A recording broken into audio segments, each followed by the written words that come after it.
Hello and welcome everybody to the Escape Champions League. This is the grand final stream for the ECL 2v2 Americas stage. Apologies that we were starting just a little bit late, but we were just sort of getting everything put together here. We're actually streaming from home today rather than the studio, so it's been a long while, but you know what? I'm back in my bedroom for today's stream, since it is only a single game due to the fact that this grand final was delayed just a little bit. It is earlier than we would normally start. It's not at the best time, but Secret versus Aftermath will be the grand final, and we are indeed doing it live. This is the first time we're doing the ECL live, so we don't actually have a lot of the overlays that we would normally use for this, since they obviously all rely on being updated beforehand. So, for example, we don't have a map draft because it's happening live. So we're going to be starting the map draft in a moment, and to be honest, I think I will probably show you the Voobly lobby while we do that. But let's take a look at the brackets, and I'll remind you guys how we got this far and what it took to get this far. But before we do that, let's first of all see the where is it? The table. My goodness, I'm so used to having a stream deck in front of me. It's weird. So here you go. This is the table as it was at the end of the last stage. And you can see Secret clearly way at the top, but Aftermath in second place. So both of these teams going to be extending their lead at the moment, as neither of the teams in position 3 or below managed to get any further into this stage. So looking forward to seeing this set of games. More than anything, this is going to be for the honor, for the glory, for the prize money, because both of these teams are quite happy with their position. But Aftermath, of course, if they can get a win here, they will obviously extend their lead over Frantic for second place, and it will look a little bit more likely that the Aftermath team may just make it to the LAN final. And I wanted to say in Manchester, but it's not going to be necessarily in Manchester.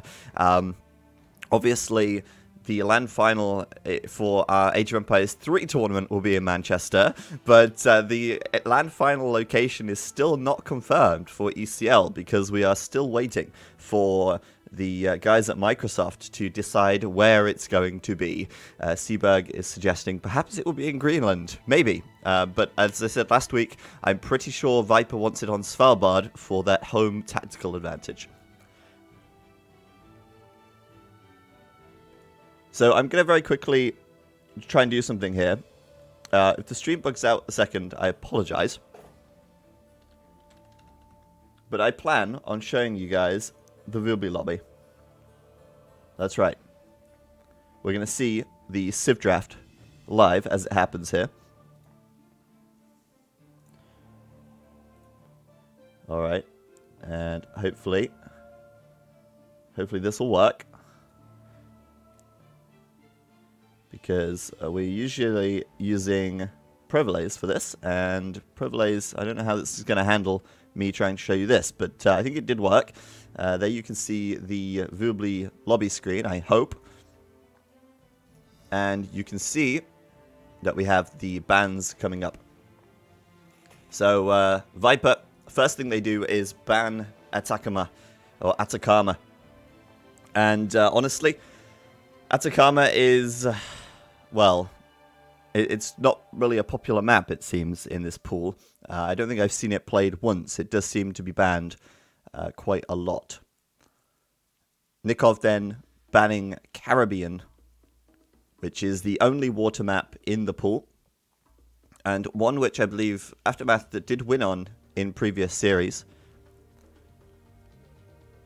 However, they're banning it out here against Team Secret, probably thinking that Secret are just a little bit better when it comes to those water maps.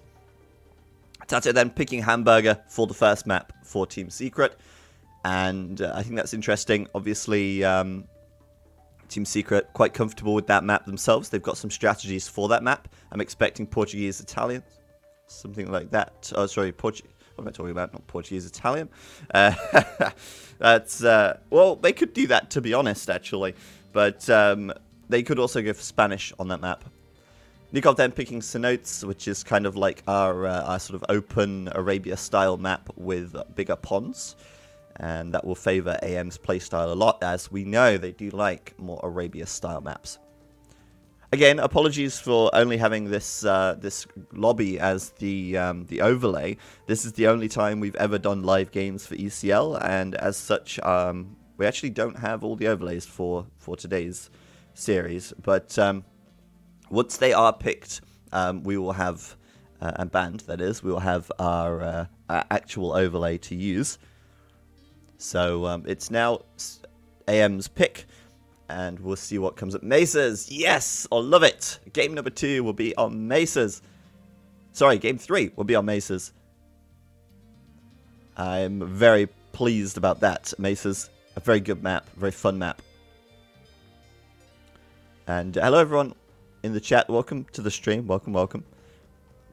Obviously this will be Tato and Viper versus Liri and Nikov. And Mesas is, again, quite a, well, it's a little bit more closed than something like Cenotes, for example. But teams will have prepared strategies for all of these maps, and Mesas is the map where you can definitely wall up, get a good team wall going. And there you go, Viper then picking Gold Rush next, then Yucatan. Giona, this is live right now. This is happening in real time, which is a little bit unusual for us. But going forward, I mean, we've also said going forward that we do want to do more live events. So we actually have an event in the works which we are working on that will be entirely live, which should be very exciting.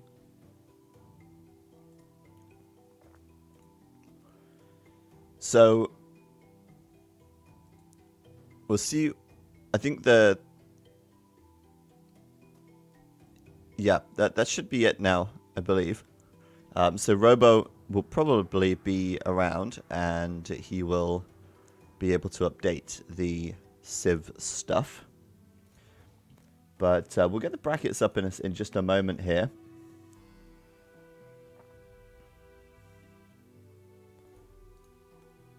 Just going to make sure we've got the right ones.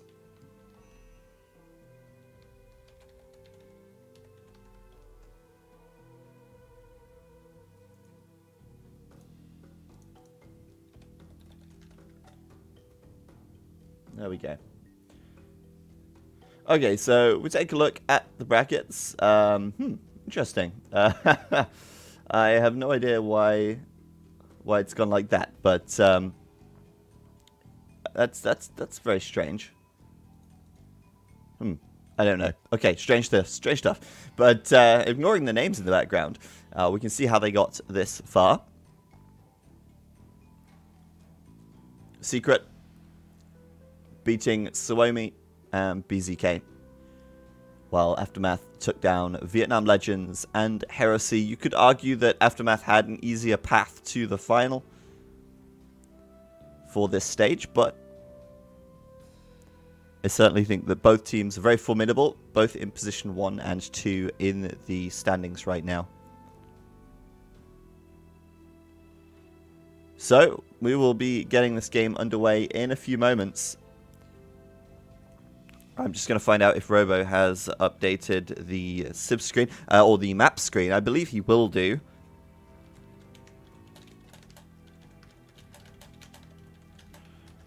And if he has done that, then I will transition over.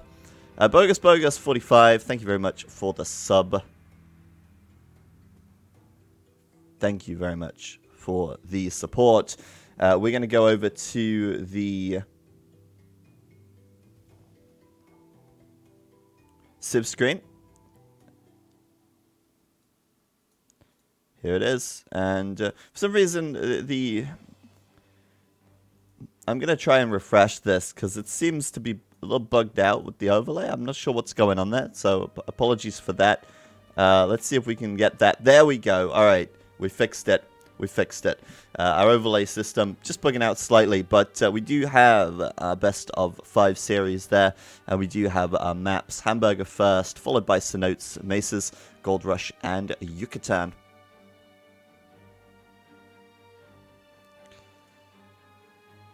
And the game will be starting fairly soon. The lobby has been launched. The players are ready to go, and we are waiting for the stream. The stream delay right now. The spectator delay, rather.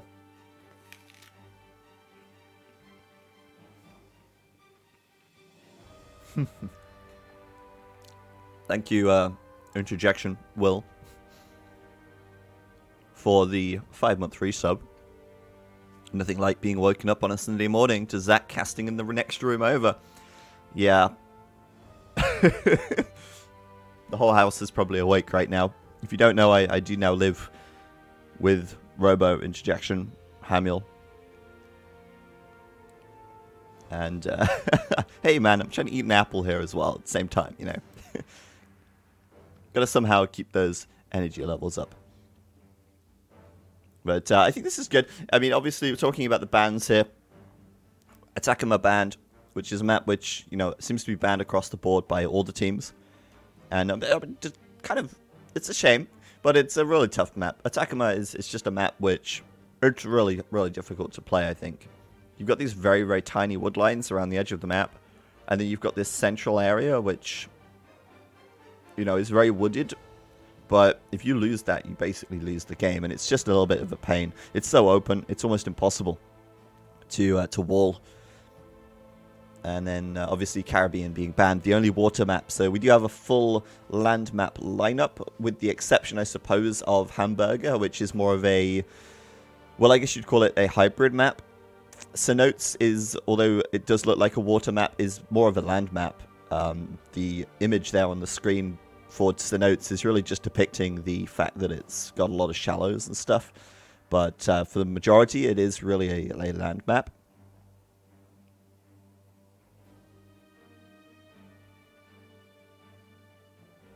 It is actually Wednesday, my dudes. Yes, Honkmeister, it is Wednesday. It's a good job you know what day of the week it is, because apparently I didn't. I love lazy Saturdays. Well, to be honest, for me, this is a Sunday right now. We usually work Friday through Monday. Well, sorry, Thursday through Monday. We stream Friday through Monday on this channel.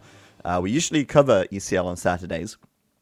But what's actually happened here is that the grand final was not scheduled in time.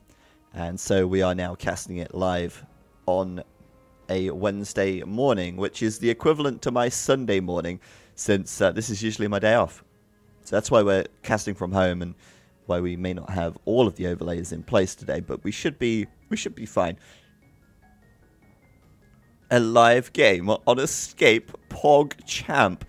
Well, for those of you who, you know, maybe new to seeing live games on this stream, we do actually do show matches on most Fridays as well. So if you're ever around on a Friday from 17 GMT or 18 GMT-ish, we will be streaming show matches every week. And we actually have a show match lined up for this week as well. I believe it's Mr. Yo versus the Max. They'll be playing a best of 9 show match for $150 this Friday coming up. And they'll be playing on Arabia No Wall mod. So, if you didn't know, if you don't know, now you know. There you go. How about that? That is a good matchup. Overtime pay? Oh, wow, I wish. No. I don't get paid anything extra. It's kind of sad for Suomi that twice in a row they had to play with Secret. And then the finals, AM got to play without Viper or Handicap Viper. Not sure what you mean there, Noella. I mean, Viper is playing in this series now. So, I mean, I don't know if you would say Viper is handicapped right now. I mean, is that what you're suggesting?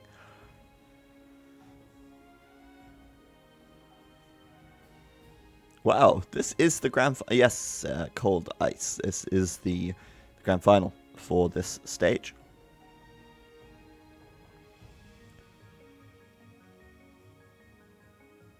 AM defeated Suomi in Southeast Asia 3-3. Well, you know, AM in this tournament so far, you know, let's sort of look at it from the very beginning. Actually, from the beginning, they started out quite poorly. They didn't have many good results at the start.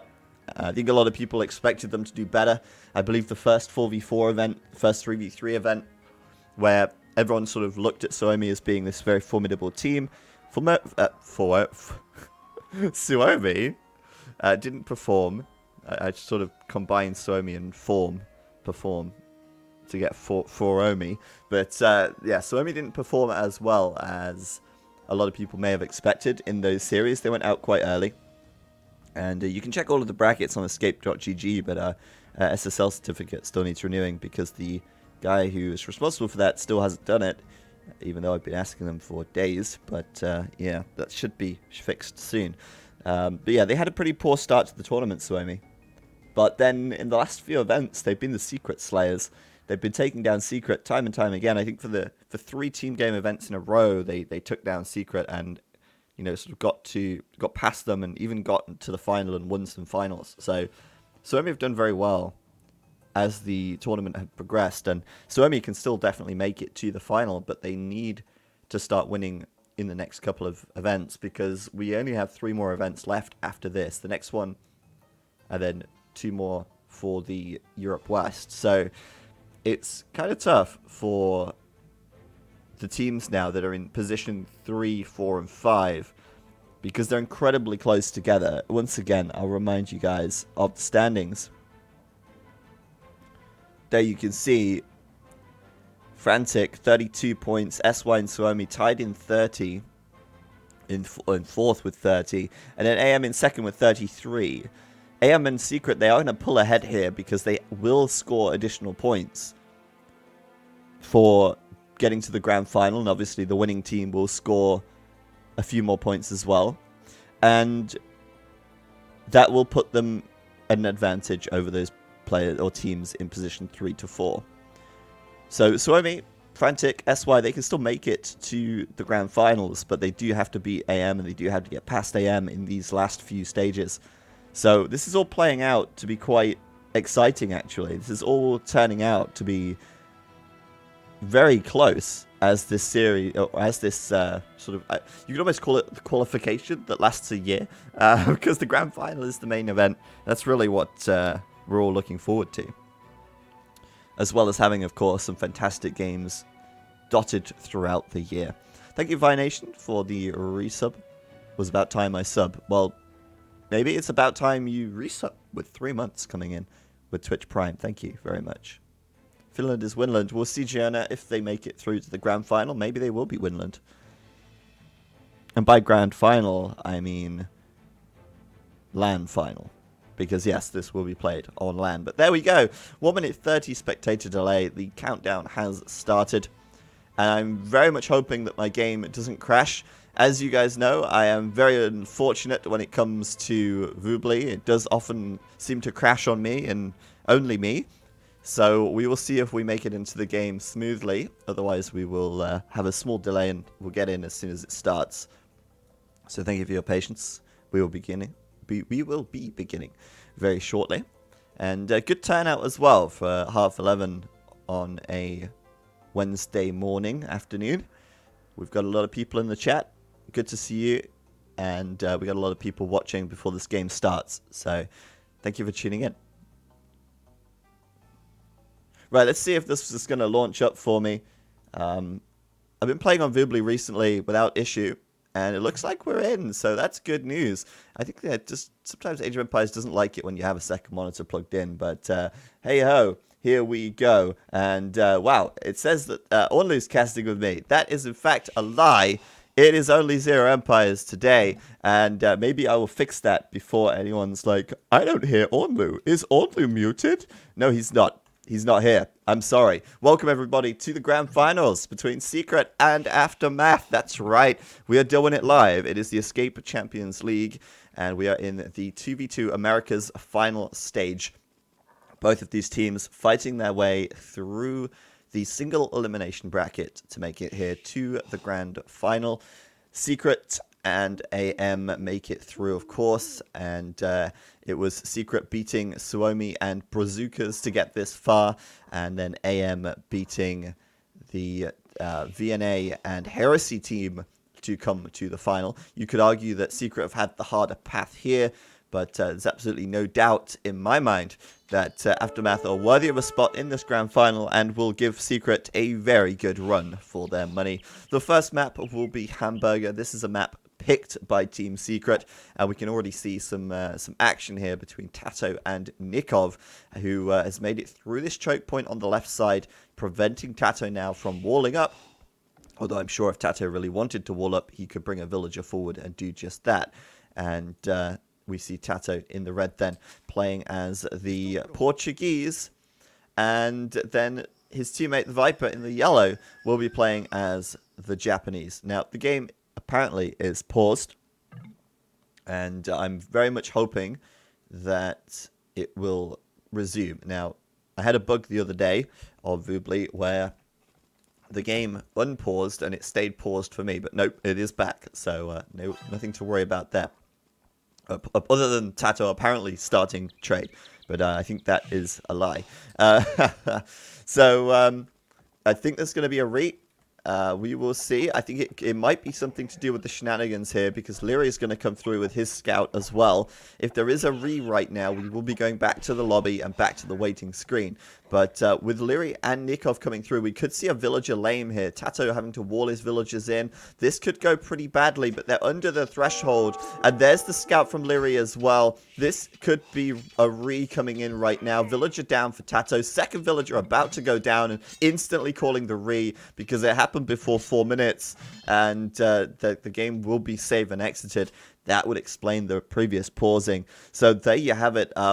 Good start for Leary and Nikov, but that's going to be robbed from them due to the restart rule, but that will be used up in game number 1 there. So Secret calling re in game 1, we'll be backing out, we'll be restarting this game, and it just goes to show why it's so important, why you see teams and players walling these flanks off so quickly. Look at the right side, instantly walled up, Tato leaving it open, letting Nikov come through, and when you've got the Eagle scout in there, it's just that little bit stronger as well than the regular scout, so it's able to just fend the opponent off. And I think Tato could have walled that up if he sent a villager forward to fight the scout, but he didn't have loom. Lost 2 villagers in the wood line, and the re was called. Re! So we're going back, and we'll have a rematch. So yes, they will be launching that up in just a few moments.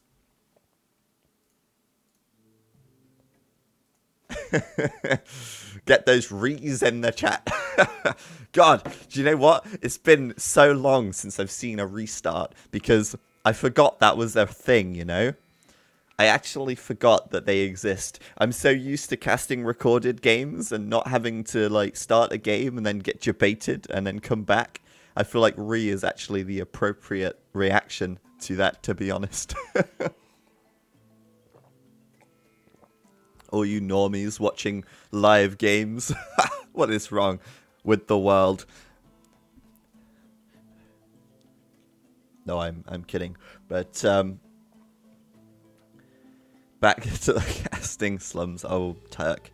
Oh, Turk. Hello, Turk. Good to see you, man.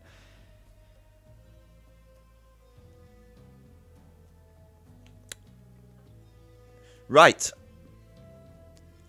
Game is launching again. And at least it doesn't take long with these guys to get back into it. It's not like the restart was called and all 4 of them simultaneously decided to go for a bathroom break, grab a smoke or whatever they do in their downtime. I don't think any of them smoke. I'm just thinking about Bact, right? Have you ever seen Bact streaming? He's smoking like a chimney while playing Age of Empires at such a high level. I don't know how he does it. But welcome back, everybody, to game number 1 for the ECL 2v2 stage in the Americas. Of course, it's the Americas. We've got llamas in the red pajamas here. Yes, man, you know, just a fun fact, if you don't know this about me, I don't know why you would know this about me, but llamas and alpacas are my favorite animal. I actually tried to take Robo and my housemates to the alpaca farm.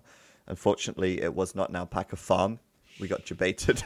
There were no alpacas.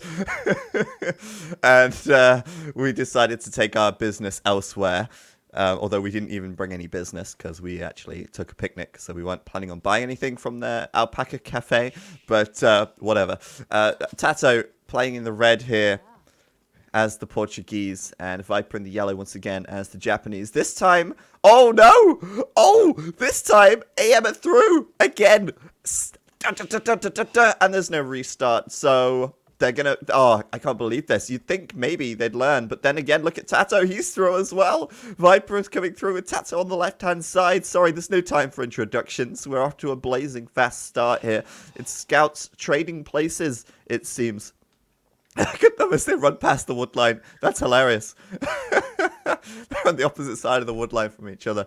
Oh my goodness. And it looks like we're going to see that wood line there from Nikov. Going to be going down a Ville. We might even see another restart here, but Nikov walls it in very quickly. Well played, Nikov, getting that quick wall up. That's what I want to see. And here comes Viper. Where's the quick wall, Viper? Where is it? It's not there. He's going to lose a villager. Oh, I can't believe it. He's going to lose a villager. He tried to palisade trick, but it's not going to work. Another villager likely to go down, and Secret used their restart for exactly this reason in the last game, but it's happened again. 2 villagers down at minute 3. And that wood line, it's going to continue. Well, the loom is going to come in, so I think it'll be fine now. That scout there, if it gets focused, will go down, and they'll push this away. My goodness me. Tato's starting with loom as well. And the scouts from Tato and Viper don't do anything on the other side of the map. There is no loom for Leary, however, so I'm wondering why he's not done that. Obviously, the scouts are around, and they know the scouts are around. Though Tato now coming forward with a villager as well. I think he's going to... Yep, that's it. He's going to lame that lumber camp. You bet. He's going to lame that lumber camp. And Nikov, yeah, I mean, trying to go for a boar here or something. I don't know where he was going. Oh, he's already got a boar. He's got his both of his boar in. So I'm not sure why he had a villager out there. But, yeah. Unfortunately, Nikov's villagers kind of held hostage here. They are stuck. They cannot get out. And Leary better do loom. If Leary doesn't do loom now, I'm revoking his 2K status. I mean, they're on TeamSpeak. I assume that Leary and Nikov are communicating. But he does not... there we go. He's doing loom. Okay, good. Viper now, standing next to the villagers, surveying the villagers, reporting back. Yes, these villagers, they do not seem to have loom. I'll wait for you, Tato. Oh, wait, no, they've got loom now. Guess I should have attacked earlier. I don't know what Viper's actually doing here, but this is very sloppy from the snake, it seems. Looks like that villager's going to come over from Tato, though. Maybe he'll wall them in as well. House or a couple of houses. Or he's just going to come in to fight. I don't know. At this point, Secret can't really afford to lose any more villagers. But, yeah, I mean, Tato... I think good luck with that, mate. Yeah, I don't think you're going to really get much done there. I mean, he's going to make that lumber camp a little more inefficient. And with the extra scouts here, he could... I guess he could put some more buildings down and do more annoyance, but... Leary's got enough vills here to defend in theory. He should be close enough to his town center that he can get back. Although actually, Viper is now sort of coming to life a little bit. He's actually blocking the vill with his scout. This is very strong laming from both teams. What is this? Oh my goodness. But they will find their revenge, I suppose. I mean, they kill 1 villager after losing 2 on Viper. And they might kill more, but keep in mind that Tato's also got a very idle villager here as well. Unfortunately, Nikov, there's not a lot he can actually do right here. His scout is there to help, but it's so low on health, it's going down. And Leary might get lamed back to the TC once again. Meanwhile, by the way, Nikov and Leary already up to the feudal age. Like, they are up way faster than Tato or Viper. Look at the up timings in the top right. And hopefully you guys don't mind my overlay. It's very small. This is just how I have it at home. And I'm streaming from home today. So yeah, Leary will go back to the wood line, and they'll be up really quick, so I imagine we'll get some towers up very quickly. We'll see some displacement on the wood lines here from Viper and Tato.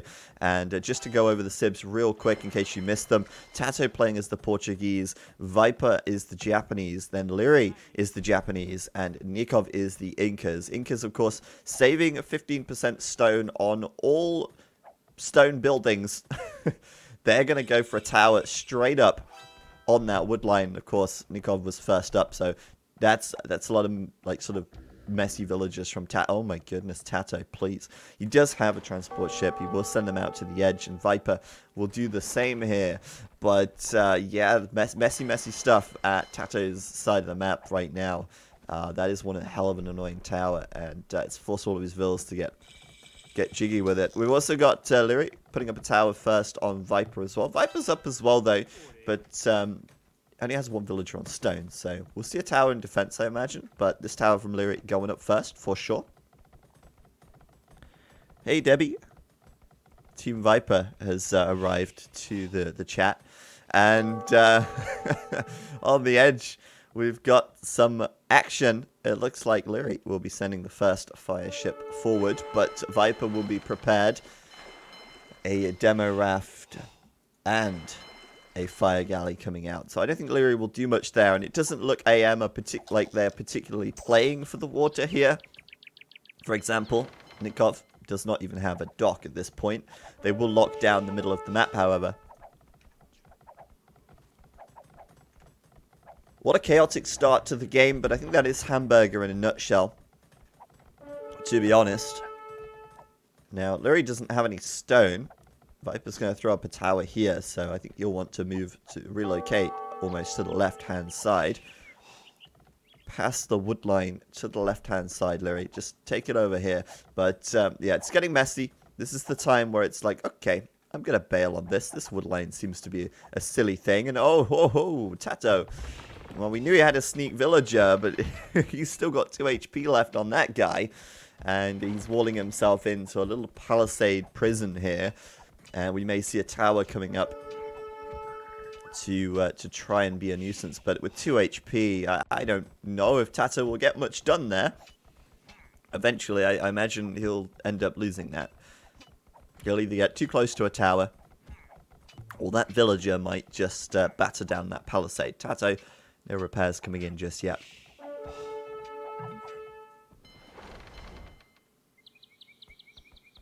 Okay, so Nikov's actually building his dock. And at this point, I mean, he's basically lost water, right? Like, there's no way that Nikov wins water from this position. He's already behind. Although saying that, Tato has, it seems, turned to focusing elsewhere. He's not really making too much on the water. He's made a single fire galley, right? He's seen, there's no water presence from Nikov. I'll just load up a transport ship and send them over here. I thought maybe Tato would be coming to land Nikov, but it looks like he's actually coming down to the south. I don't think Tato saw the dock either, because the line of sight on these fire galleys is pretty small. It's like a regular galley, which can see a lot further. But he's actually coming back here.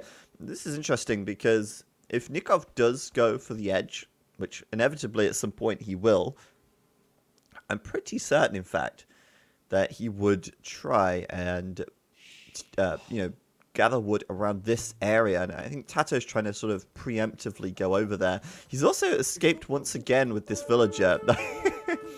Every time I come back to Leary's base, it's like playing Where's Waldo.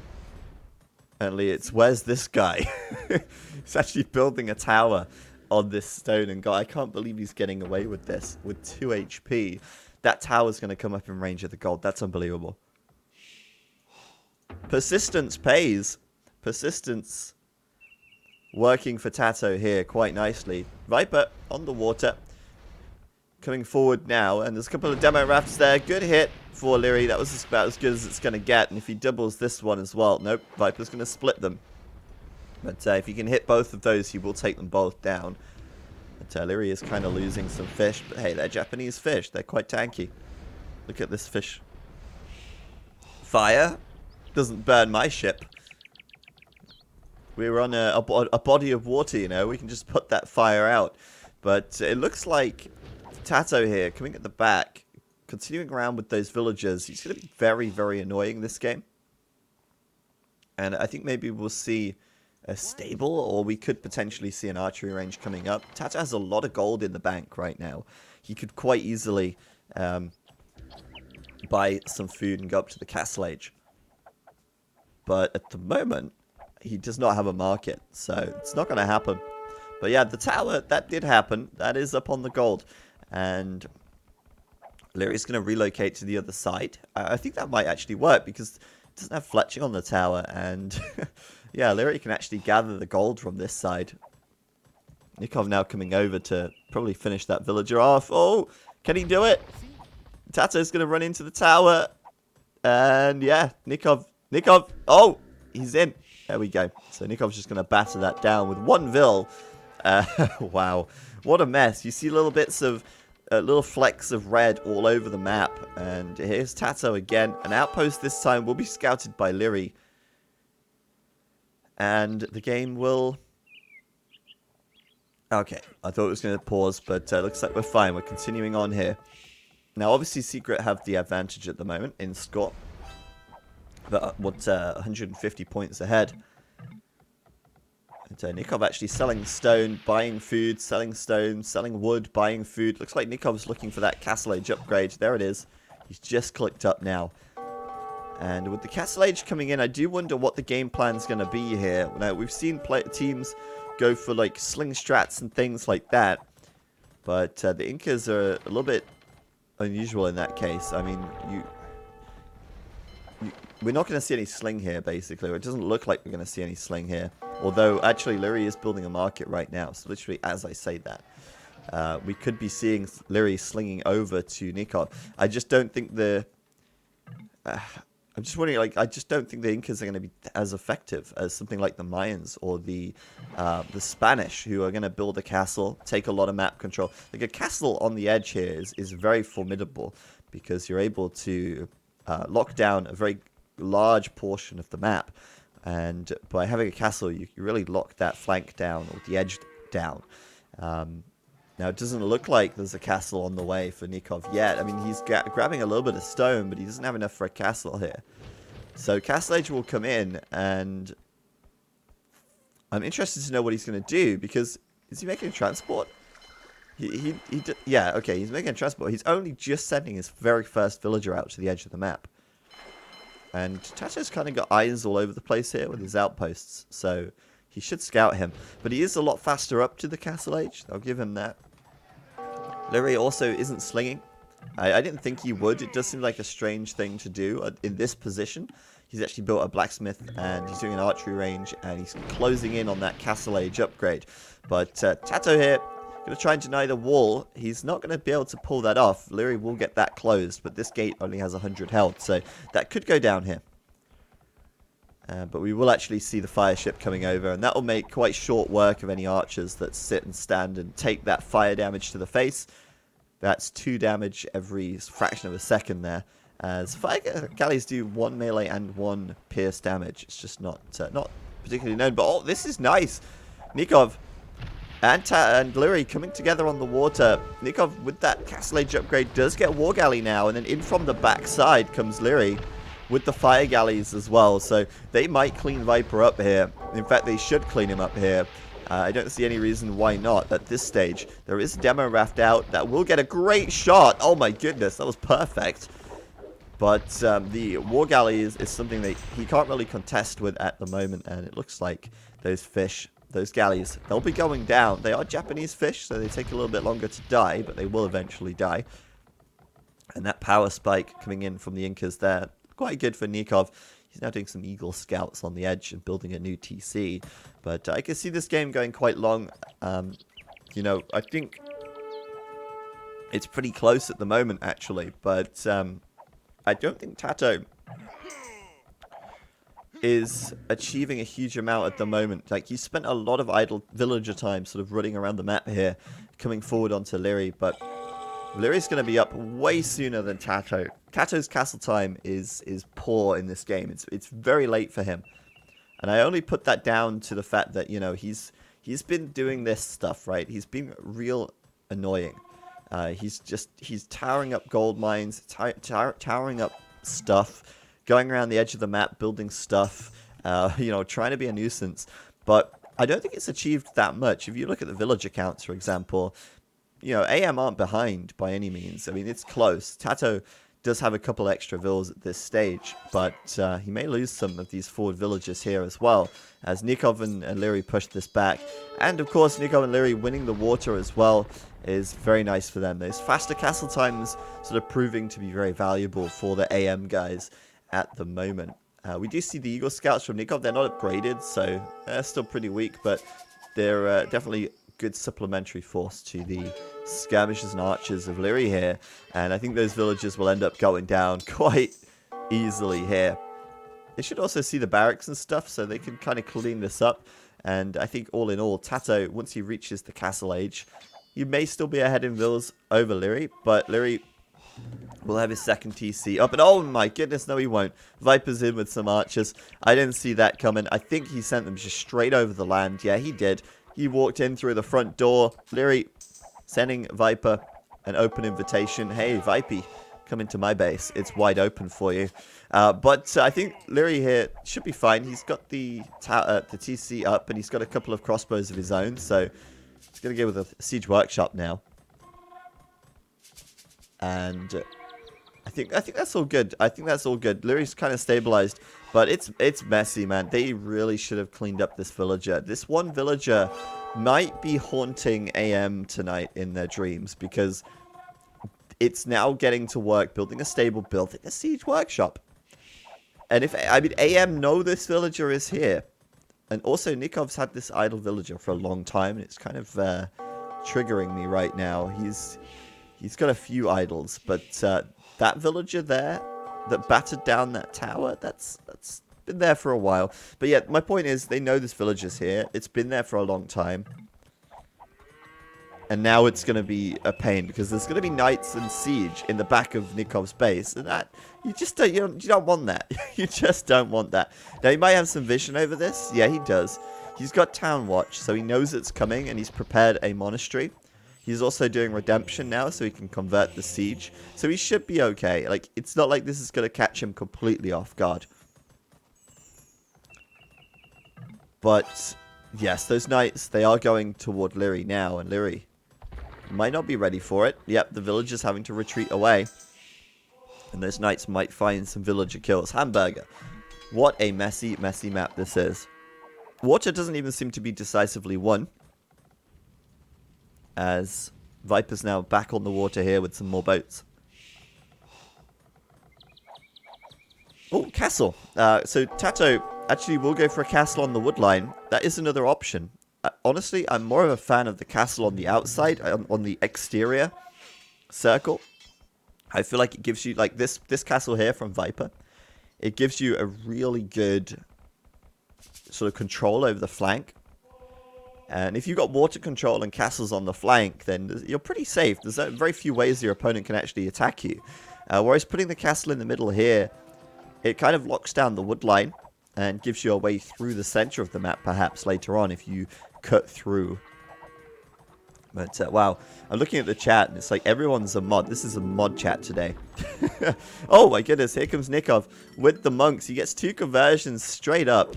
Nikov there, going for some scouts, I think, knowing that there's some monks on the field, will convert one of those scouts back, and they will keep his monk alive as well. The push from Tato is getting annoying. And I'm not talking about that from a spectator standpoint. I mean from a this is annoying to play against standpoint for AM. And I think they're going to be pretty annoyed that they've let it get to this point. Remember, that villager had 2 HP and a dream. And look at what that villager has achieved. You know, that is very, very cool. Don't let anyone tell you that you can't do it. Because that villager is testament to the fact that he can. It's now at full HP, by the way, and I really hope that it survives. But I think it might die here. And there you go. Long live the builder. He did a good job, and he's the result of that one man. Look at what he's been able to do. Causing so much pain and anguish to the AM team. I don't know, I'm sort of dramatizing that a little bit because at the moment Team Secret are actually ahead. Let's take a quick look at the villager graphs and the military graphs. You can see they're ahead by 25 military. You can see that they're ahead by 21 villagers. The Bada Boom coming up around the edge of the map. And yeah, a lot of extra villager production going on here. And yeah, I mean, Tato, 1 TC here. He prioritized the castle in the middle. So he's kind of falling behind in villagers at this point where he was actually ahead going into the castle age. I wonder if he's going to start sort of resorting to slinging. But then, you know, slinging the Japanese, they're a strong civ by all means. But I don't know if that's the play. I think he's just here to cause havoc while Viper thinks about going up to the castle, Imperial Age. But he really is only thinking about it right now because he's not doing it. Nikov, he's the guy who's up to imp at this point in the game. And we're going to see those Eagle Warriors, the Inca Eagle Warriors. I'm assuming he's going to go for a treb or two in the middle to take out this castle pretty quick. And then I'm guessing we'll see Eagle Warriors coming, or trying to come either through the middle or around the edge. Because, yeah, I mean, I think that's his best unit choice. Sorry, I'm just looking around the map here, figuring out what's actually going on. Tato's still being a pain in the backside, sending more villagers out to the edge here. But, yeah, we just see an organ gun there. I think he was trying to maybe push through with some organ guns. But, Tato's not going to be able to do that because Nikov has redemption. So he can convert them now as well. Look at this Imperial timing. It's very, very good for Nikov here. And Leary is no slouch either. He's not up to imp yet, but he is equaling Viper in villages. And he'll be up very soon. He's just lacking the gold right now, as Viper's Navy is also being annoying and pushing him off gold. And of course, he's had trouble getting gold here while Tato's Knights were raiding. And I just want to point out that Nikov did convert those buildings, so they've essentially shut down that forward aggression from Tato. Looks like they'll find Tato's vills out on the right side too. And, well, Tato's sending over some Knights, so I'm not sure if they'll do much here because he's not upgraded Eagle Warrior yet. What is Nikov doing? I guess he's just focusing on the trebs here in the middle. But, where? Nikov. Where is the Eagle Warrior upgrade? And how and what? How and why does Tato have 3 crossbow here? I mean, he does. You can't explain that. How did they get that? I guess they walked all the way around from here and just like went straight across the back of the map. Okay then. But yeah, Eagle Warriors would kind of be good. At the moment, he's got no land army. He's got a single treb, which he'll deploy in this castle, and he's going for fast fire ships. So it looks like Aftermath are really looking to try and lock down the water ring, or as Robo and I call it, the burger wrapper. If you were to imagine the center of the map being the actual hamburger. But I feel like with Tato being in the castle age, I know that this water is important. But don't you think that at this point in the game, actually just overwhelming Tato on the land could be a good play? I guess the water is really important though. I mean, you can range so much from the water here. So we've got Viper up to imp now as well. Galleon coming in for him. Bracer. We've got the fast fires done for Nikov, so he's going to push Viper away. Viper has a lot of water presence here. We're talking 28 military, most of which is water. In the middle of the map, the castle from Tato does go down. No contest there. Tato only just doing wheelbarrow, still firmly in the castle age at the moment. And they're going to have to get himself back into this one. And this is a hell of a messy game. But yeah, on the land, Treb out here for Leary. Viper, Treb coming out too. Look at the timings on those Trebs. They're very close together. But Viper able to achieve quite a lot with the water control. We've got fast fires coming out for Leary as well, though. More and more fast fires coming out for Aftermath. They're looking to take down those galleons as quickly as they can. But Viper's starting to mass them up now. They're really going to have to deal with this before it becomes a problem. Look at this. Taking away the gold from Leary. Being able to range the villagers on the wood line. This is why water control can be really valuable. I think if AM win the water, they may go on to win the game. But Viper's not making this easy for them. And this is what's going to be keeping Team Secret in this one at the moment. Very good stuff. But, yeah, like I say, I think it's about time. Like, we need to see something on the land here. We have a single Kamiyuk defending this Trebuchet. I think that Treb might just go down. Yeah, it's gone. Well, a couple of knights went down too, but good trade for Tato there. As we get Nikov dropping down more monasteries on the right side. Oh my goodness, what a messy game. Oh, the demo ships from Vipey.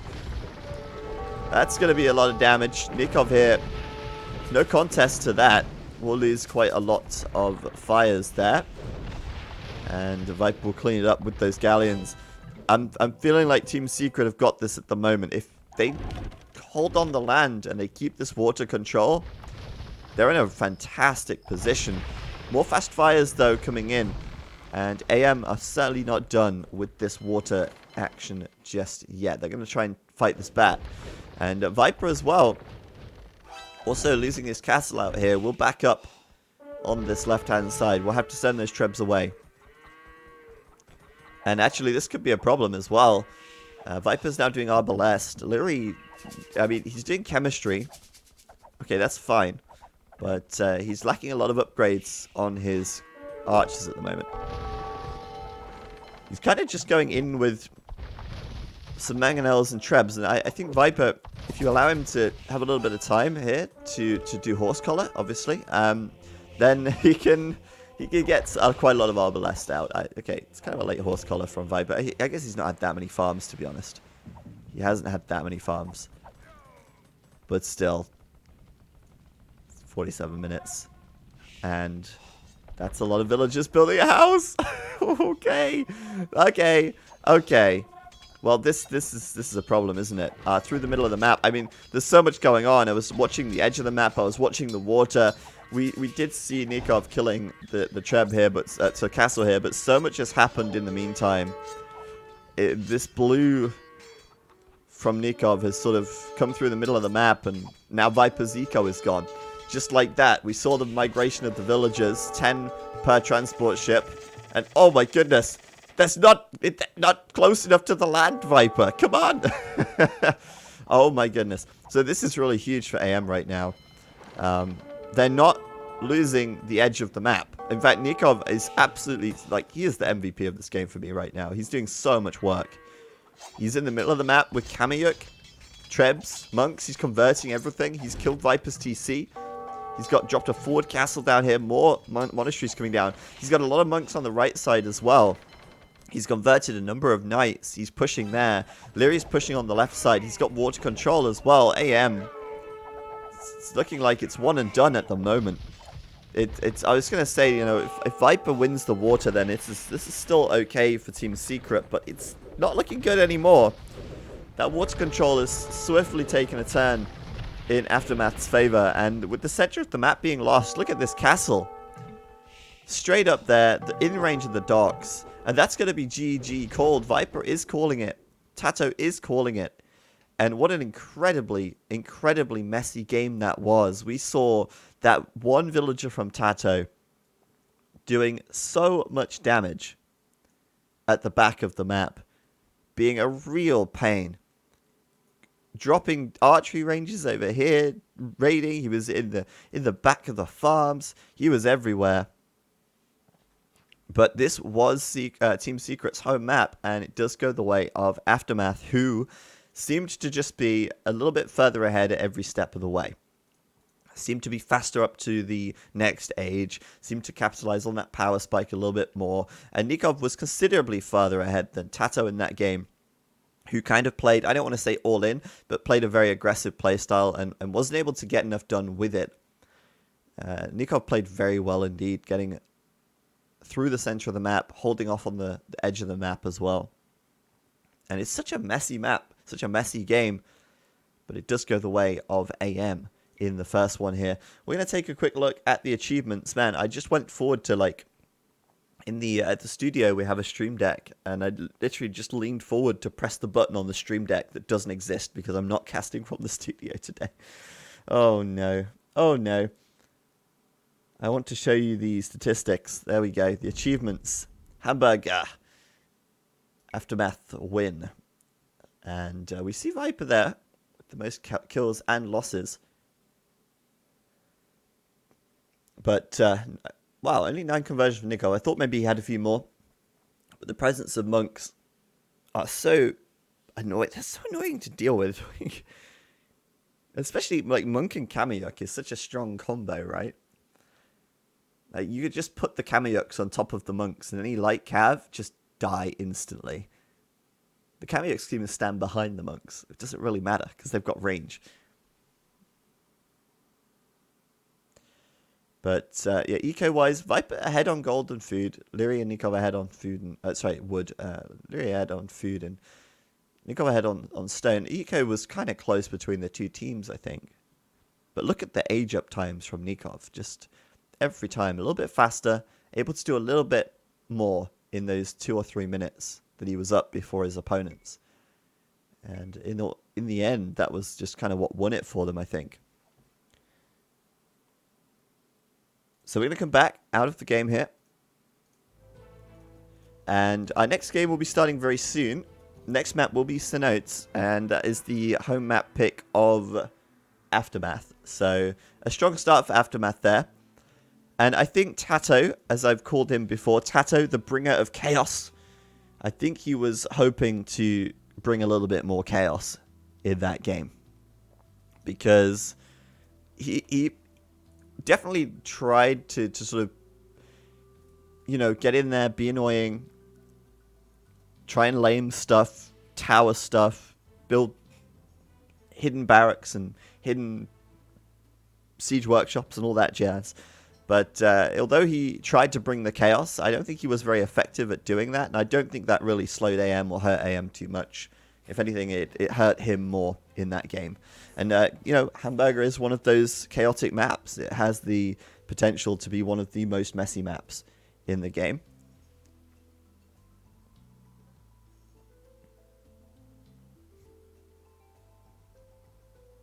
But, hey, everyone in the chat. Welcome. Welcome, welcome. And, yes, today we are doing live games. It's not the best time for a lot of people. I mean, if you're in New Zealand or Australia, I guess this is a pretty good time for you. But if you're in the USA, then, well, I guess not. Unless you're staying up very late. If you're from the USA, let me know.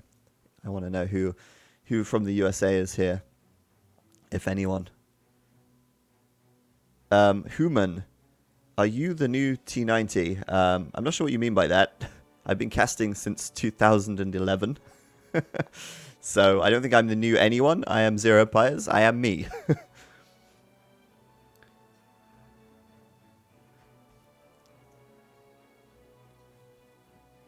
Los Angeles here. Goodness me, isn't it like 2 a.m. for you?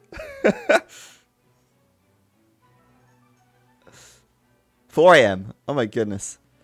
Yeah, you guys have got some dedication right here to AoE. Or you're just, you know, suffering from terrible, terrible insomnia.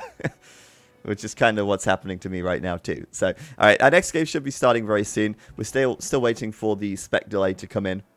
Yeah, 4 a.m. Alright, there's quite a lot of you 4 a.m.ers out there, well, all I can say is, well done. You you braved the night to watch this series, and I commend you for that.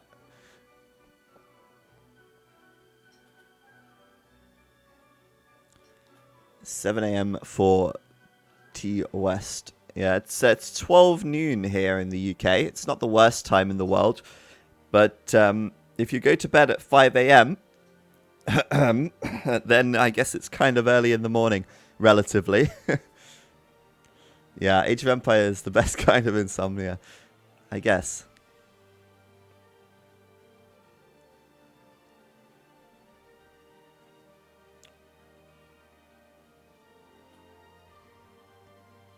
Who do you think will win the best of 5? Well, honestly, I think at the moment AM looking very strong in general. They seem to be more practiced. They seem to be playing more. And I know Viper's been kind of busy recently. And I don't know. I mean, we will see how the remaining series goes. But it's obviously a strong start for AM as well. So I want to say AM might have the edge here and may take the series. Especially this series because unlike the other series, there's mostly land map, or all land maps here. You know, Cenotes, I know it looks like it's got water on it. It does have water on it. It is still a land map through and through. Mesa's Gold Rush, also land maps. Yucatan, land map. Very sort of favorable maps for AM. I feel like Cenotes and Gold Rush especially are very strong maps for AM. Even though Mesa's was the home pick of AM, and Gold Rush was actually picked by Secret. No Baltic. We left Baltic behind a long time ago. That was the Europe East Civ. Europe East map pool Civ. Map pool map. Why do I keep calling Baltic a Civ? Jesus.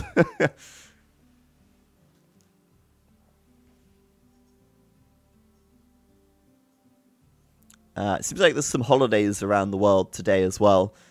I think someone asked me last night, is it holiday in the UK today? It's not holiday in the UK today, but I think there's some holidays going on around the world. Yes, 14s in the chat, I see you. We will be starting our second game very shortly. I thought they'd be started by now, but as with live games, there are usually a lot larger breaks between games. Normally, we do cast Rex on Saturdays. This is the first time we're doing live games for ECL. And as such, I mean, we just have to wait a little bit between the matches. But it gives time to chat with the chat and talk and speculate a little bit about what's going on. Baltic is a lifestyle. Last year, I actually lived out my ultimate fantasy. I actually got to swim in the Baltic Sea. And yes, it was as good as it sounds. I became one with Baltic. And it was really just a relief, you know. It felt like my life had been leading up to that moment for a long while. And you know who was in the sea with me? Do you know who I swam in the sea with? The Iceman himself, Zuppy. Zuppy was there. We splashed around in the Baltic Sea together and it was glorious. Not gonna lie. Alright. Game 2, it's launched. We're going in. And it's crashed. Okay, no problem. It's no problem. I'll just rehost the lobby. It's fine. It's fine. Of course, this is going to happen because this always happens to me. I'm cursed when it comes to spectating on Vuble. Crashes every damn time. Was it freezing? Yes, it was freezing. But if you're from the UK, you do know a thing or two about cold ocean water. All right, bear with us a second here. We're getting into the second game in just a moment. It is continually crashing on me. But it's okay. It will work. If I launch it enough times, it will eventually work. It worked the first time. Zuppy and Zach in the Baltic Sea. Sounds romantic. It was glorious. All right. Let me just turn off my second monitor real quick because that sometimes causes the game to crash. I'm just the most unlucky person when it comes to this whole Vuble thing. Nope, it's crashing again. Okay. All right. How about we try restarting Vuble? Maybe that'll work for us here. This has happened to me for years, and it only happens to me. Robo was saying to me in the kitchen the other day, he was like, Zach, why does Vubli always crash on you? I was like, man, I don't know. It's like, it never happens to me. It happens to me once every, like, month or something. I was like, yeah, it happens to me every damn time I try and cast a series. And not only just on my PC, on every PC that I use. I don't know. Is this some kind of conspiracy? Perhaps. I've restarted Vubli. Hopefully it will now actually launch the game, rather than just crashing before it loads the game in. Loading stream, and we're in. Okay. Seems like restarting Vubli did the trick. So we'll get back into it in just a second here, guys. Thank you for your patience. We are in game number 2 between Team Secret. I almost said Team Tato. Team Secret and Aftermath. Thank you very much for tuning in, everyone. At it's an earlier stream, or it's a late stream if you're from the USA. There's a lot of you out there watching. It's 4 a.m. and you're still going strong. That's dedication to the craft of watching Age of Empires 2. You are 2K Age of Empires 2 watchers. But we do have the grand finals here, so it's worth watching. It's worth staying up for. And we do have Aftermath down to the south of the map. I'm introducing Aftermath first because they are first. They have a point on the board. And they're leading this best of 5 series. We have Liri playing as the Ethiopians in the green. And we have Nikov playing as the Indians in the blue. And this is pretty common to see this sort of combination. You know, you've got a strong archer civ, you've got a strong cavalry civ, and now the game is paused, so I hope that's not bugging out on me. But yes, strong archer civ in the Ethiopians, strong cavalry civ in the Indians, and then with the Viper up to the north in the yellow playing as the Indians, you've got the cavalry civ there for Team Secret, and then Tato in the east of the map playing as the Mayans in the red. I feel like this is almost a little bit of... Oh, wait, hold on a second. They can't do this.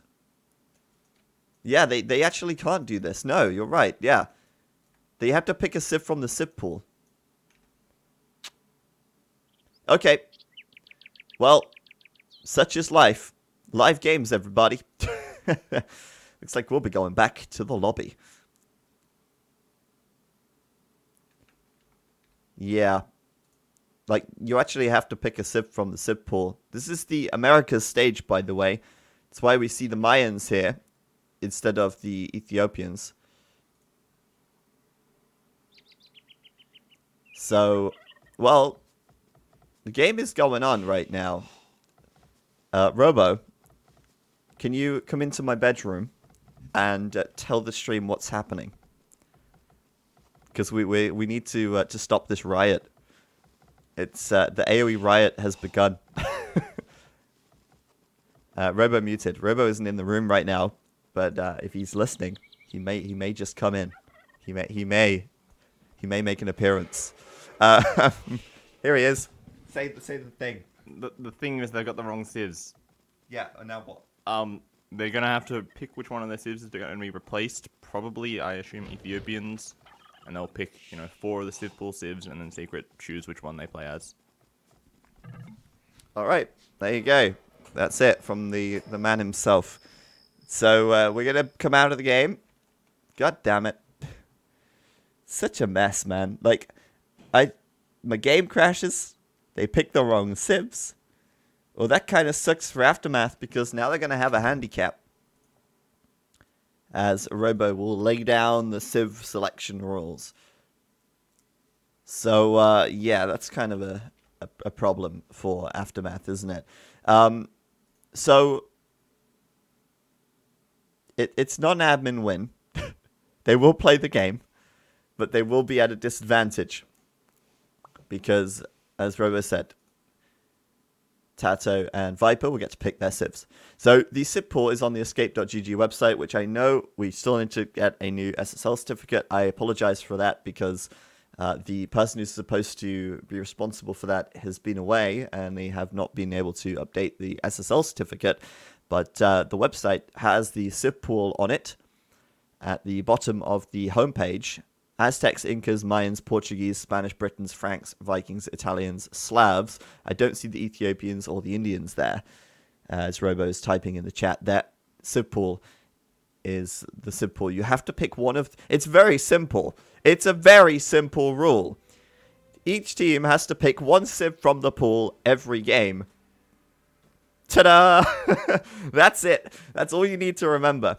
But I guess it helps if you know the pool.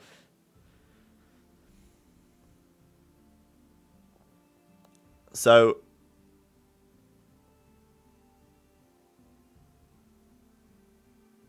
they're going to restart the game very soon. Robo's just doing admin things to make sure that they sort themselves out. Teams look prepared. Kappa. Well, it still makes sense to keep the... It still makes sense to keep the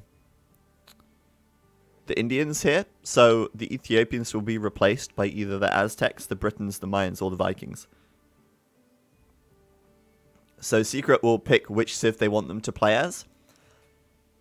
And you may know, like, so basically Leary has said, okay, we want to replace Ethiopians with either the Aztecs, Britons, Mayans, or Vikings. And now Secret get to pick which civilization Aftermath have to play from those 4 civs. So all of those civs will be able to fulfill a similar role. Britons, Mayans, Vikings, they can all go archers, obviously. And they can all do it well. Aztecs can go archers as well. But they also have the added bonus of having a strong economy and the ability to go into Eagle Warriors. So we're waiting for Team Secret now to pick the civ, which will be used for Aftermath. Maybe they did a bluff to see the Secret team pick. Well, to be honest, not really. It's pretty much known or guaranteed that they would take an Archer Civ here with the Indians. It's very common. If you look at the previous games from Secret, they've done this every time. So, obviously with the Civ pools, if you're wondering why Vikings are in the Americas civ pool, each civ pool has to have 10 civs, right? It has to have 10 civs. And we had to have take some liberties with some of the civs because obviously the Americas are only represented by Aztecs, Incas, and Mayans in Age of Empires 2. And then, of course, the other civs kind of set foot over there at some point. And then that is how we form our civ pool. But we have to take some liberties. For example, the Slavs.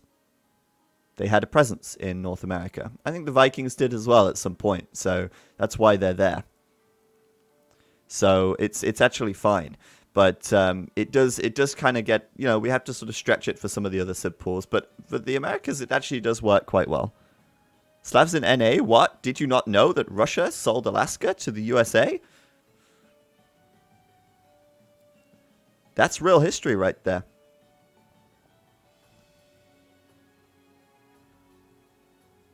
So our second game will now begin. Well, okay. You have to take some liberties. This game is not, like, representing things perfectly. It's not a historically accurate game, believe it or not. So, you have to stretch things just a little bit.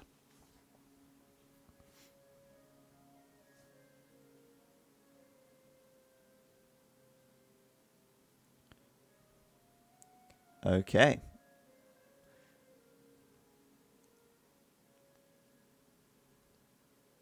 We are going to launch our second game momentarily here. And we will actually get Sonotes underway for the second time. You're wrong. according to Einweg Grill.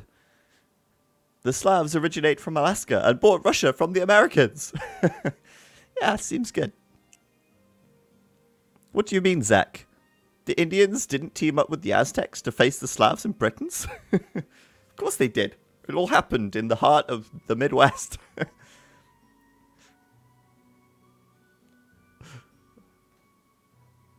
Lovely stuff. So, yeah, we are waiting again. It's this is kind of like the secret aftermath waiting room right here. Please take your shoes off at the door. Who's playing for each team? Hey, GUA. It's Tato and Viper versus Lurie and Nikov.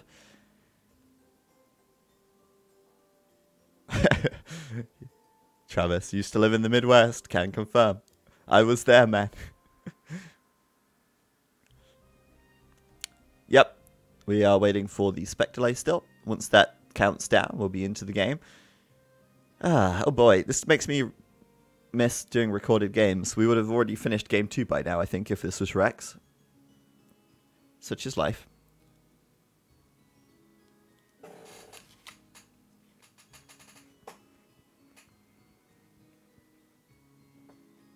The good old 14 spam. Keep it up, guys. The more 14s in the chat, the faster the game will start.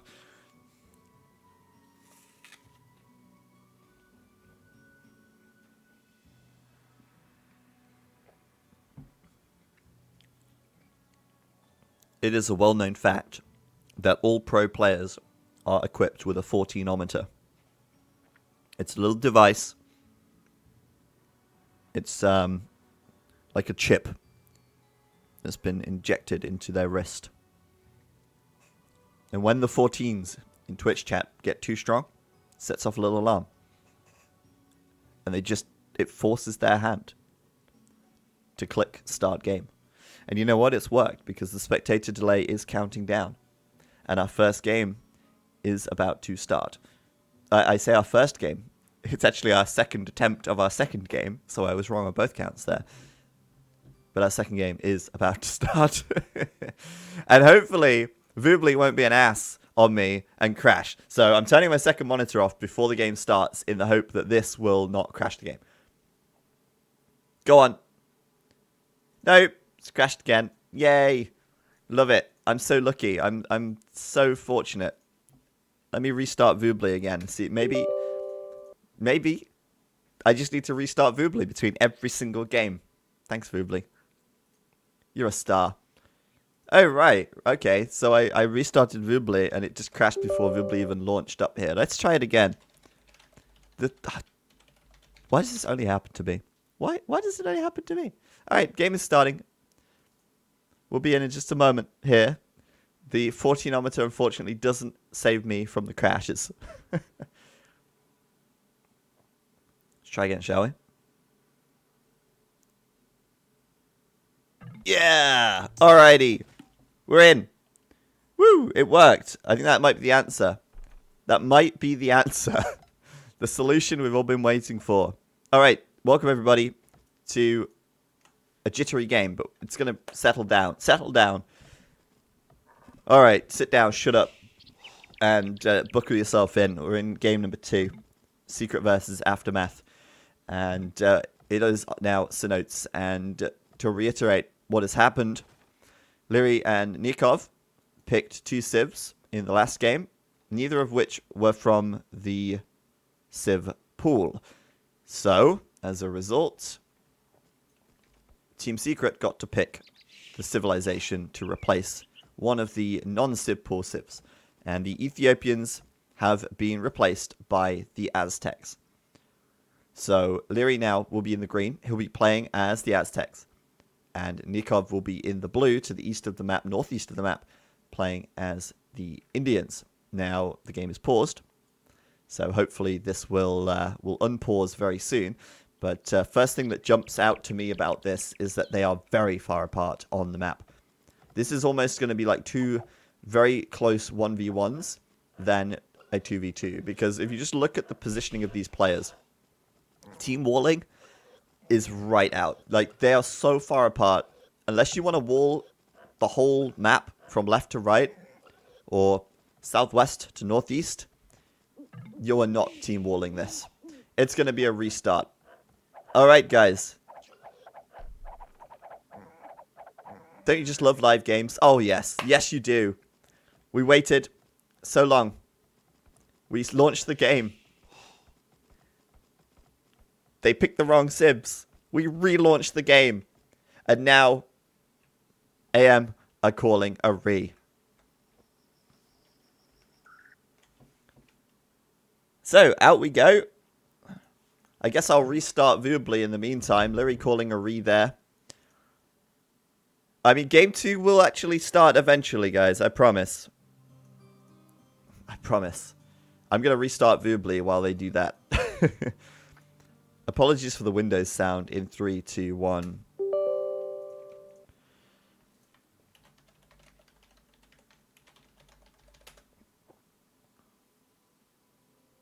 Oh, yes, that's right. One day, I have a dream that my children will be able to watch Game 2 of Secret versus Aftermath in the ECL Grand Final. I have a dream.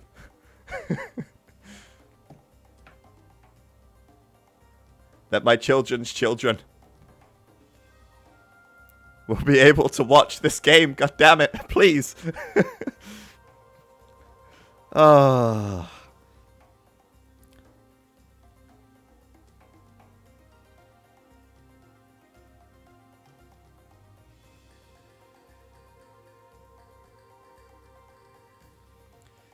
We will be getting this game going again momentarily.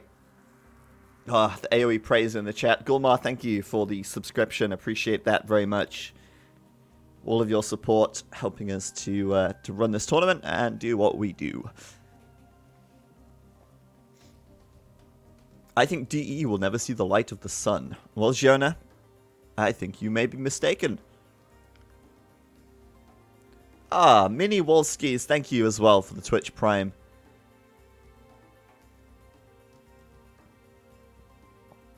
And we are actually going to get this game going. Zach Insider information. How do you know? How do you know?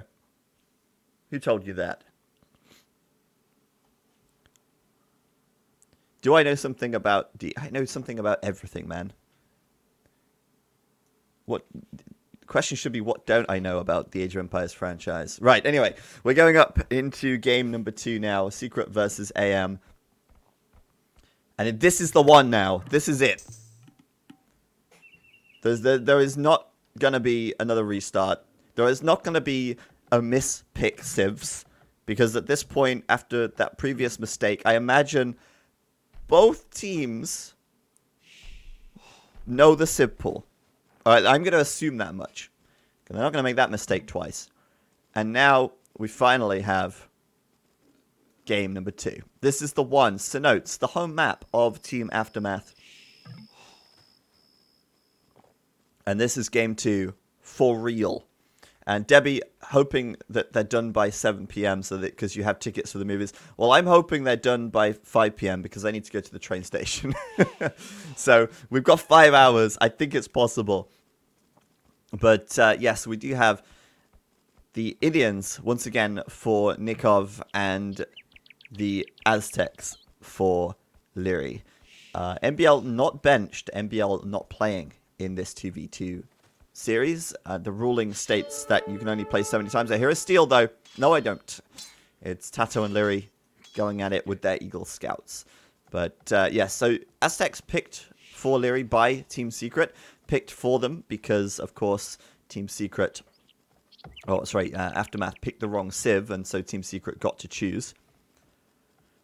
And so Aztecs will be the play. But, I mean, this is still fine for AM. Aztecs are still a very strong civ, and I think Leary is going to be pleased that he managed to kill or damage the scout, because the scout can't steal the boar. Ham just brought a tea into my room. Thank you, Ham. keeping me supplied here while we cast these games. But Tato, they're trying to lame that boar, but yeah, he's not going to get away with that. Literally bringing that boar home quite safely there. And then, yeah, so on the other side, Viper in the yellow, he's playing as the Indians. Then Tato's playing as the Mayans. So it's basically Indians plus a Mezzo teammate. In the case of Secret, they've got Mayans. In the case of Aftermath, they have Aztecs. So this is not LAN, no, but there will be a LAN final for this tournament. And that will likely be in August this year. But the location and dates have not been confirmed by Microsoft yet.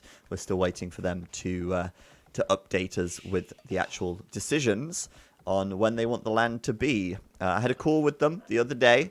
I actually had a phone call with the head of marketing at Microsoft, and we talked about where the LAN could be and when it could be, but there hasn't been a decision from them yet on where the ECL Grand Final will be. So it's going to be great, I can tell you that. It's going to be awesome, but I just don't know when or where, and it's frustrating because I want to be able to tell you, and so you can make plans to come. But yeah, we will see. Okay. Looks like Leary will steal away a llama here. That's about it so far.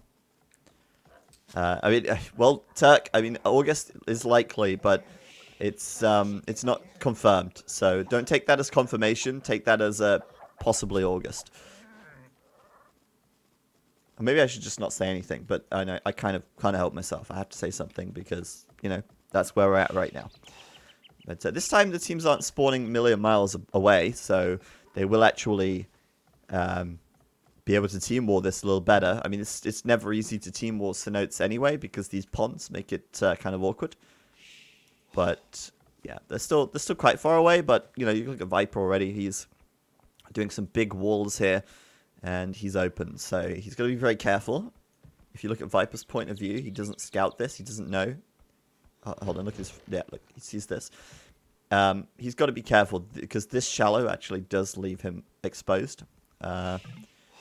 Yeah, that is open there for sure. So he might think he's closed. He might be open. We have seen players and teams losing games because of thinking that they're open, they're not. Sorry, thinking they're closed and they're not. But Nikov's coming in anyway. I mean, he's coming in before the wall gets completed, and I don't think Viper saw that. So Nikov here does get his scout through anyway. And that might tip Viper off that he's open, but I doubt it. Most players up to the feudal age now. The Aztec player, of course, won't be up yet. He's doing a Drush play at the moment. 3 militia are out, and he can afford 2 more for 5. But it doesn't mean he'll do it. He's actually just sending the 3 for the time being. And I think here that Viper, yeah, he does scout it. He's very sensible about these things. He will actually go over to the right side and close that off completely. Nikov's scout is there, though, and he'll see that too. So no surprises here for Viper on this right flank. The Drush from Leary is coming across. Did you like Bill's golf course, Zach?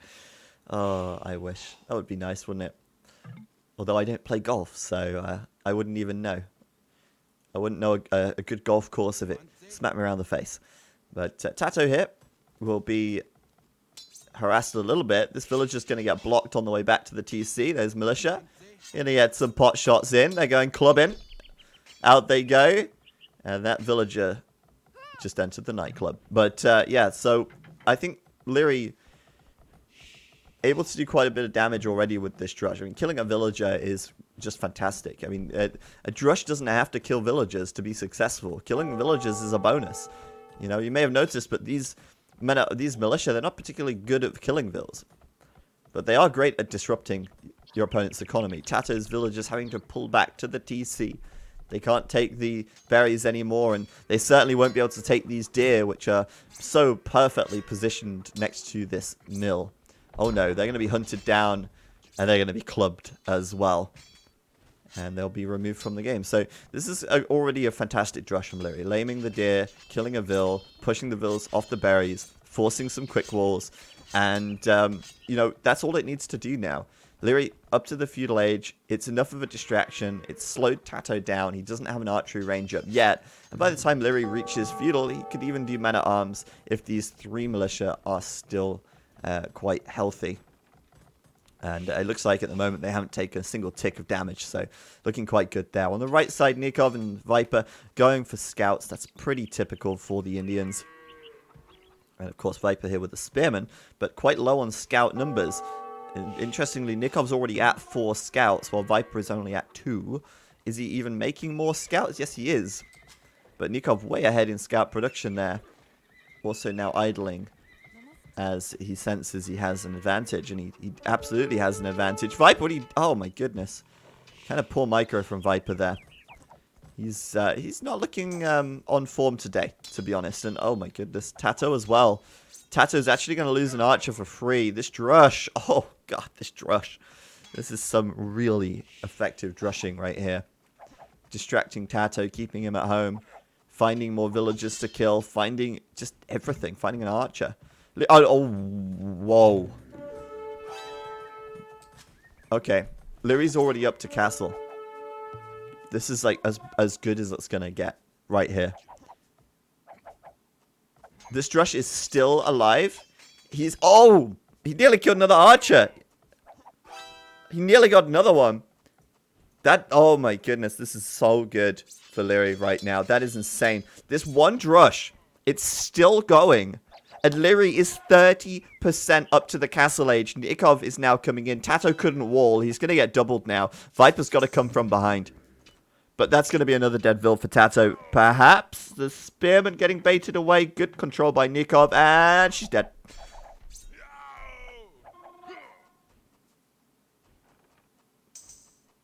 This is so good for AM. We're going to see archers, crossbow coming across the map very soon. If Tato can't wall this up, he's in big trouble. I think he will wall this now, though. I think he has time to wall this. And I think this could play into Team Secret's game plan. I think they want to be walled up like this. But do you know what we need to see? I think Viper is actually prepared for this. I think he's actually prepared. He's done outpost, right? Now, why do you think he's done this outpost? I think he's being very cautious. Oh, you're kidding me. No way. Tato lost a villager. Again, another villager going down to the scouts. It's going to leave the wall open. But it looks like Leary's too far away. So I think he will still close this. But I wanted to point out the outpost.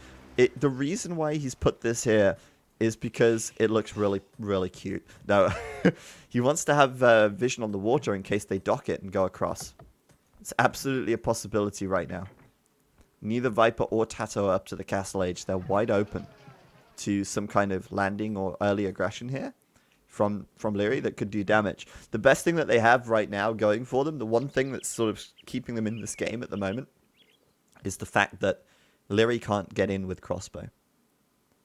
This is so important because if Leary is able to break through, he could do so much damage in the next few moments. And when you say, why are they so far behind? The reason they are, well, they're not necessarily behind, per se. They're taking a different strategy, which is not fast.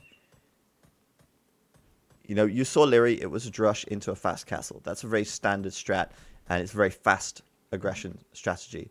This, however, from Team Secret, is a much more defensive, slower strategy. If you're going to spend all these resources on all these walls, all those villager seconds on building all these walls, of course it's going to slow you down. But it also means that this castle age aggression from Leary won't achieve anything, and Leary actually needs to add new TCs. He's got to add his second and third TC pretty soon now, while his crossbow can't really do much. And this is really mostly, more than anything, to buy the Mayan player time, because Tato wants to build a castle and go plumed archers. That's going to give him his biggest power spike. It's going to give him his strongest army composition in the castle age. And by walling up like this, he can do that. He's got a lot of villagers on stone right now, and you know, you're never going to beat the Aztecs up to the castle age if they do a Drush FC and you're not walled. you're not going to get a castle up. So this has to be the way it is. This has to be the play from Secret in order to make this work. And if they do get onto Plumed Archers, then they should have a very strong castle age and a very strong sort of mid to late game where they can actually take down this crossbow army. Of course, Liri has 18 crossbows out already. We've got some camels out for Nikov right now. But Camel Plumed Archer is stronger than Camel Crossbow. That is a fact. But Viper knows that they were a little later going up. He's going to try and boom his way out of this as well. We also see 4 TCs from Viper. So he's going to be 1 TC up on Liri. And it looks like he's even going to have more TCs up than Nikov before as well. So Nikov and Liri here will be falling behind in economy, I presume, fairly soon. Viper's TC and count and production will be pretty high, but this is now going to be awkward. They're coming in, and Viper's main gold is part of his wall, so he's got to take the second gold at the back. And of course, the Indians have an attack bonus against buildings. Their camels will tear them down. And he is doing just that. Now, Viper should have time to re-wall behind this. They're still, even with an attack bonus, not the best against stone walls. So Viper does have time to wall this up, even taking time to delete the house here and get a proper wall in place.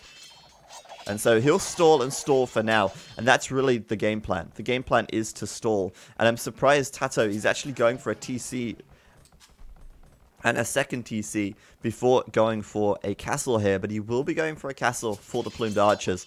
And the game plan is to stall. Oh, sorry, was that a mill? That was a mill, not a house. It's just a square thing, and I thought it was a house. It was a mill, of course.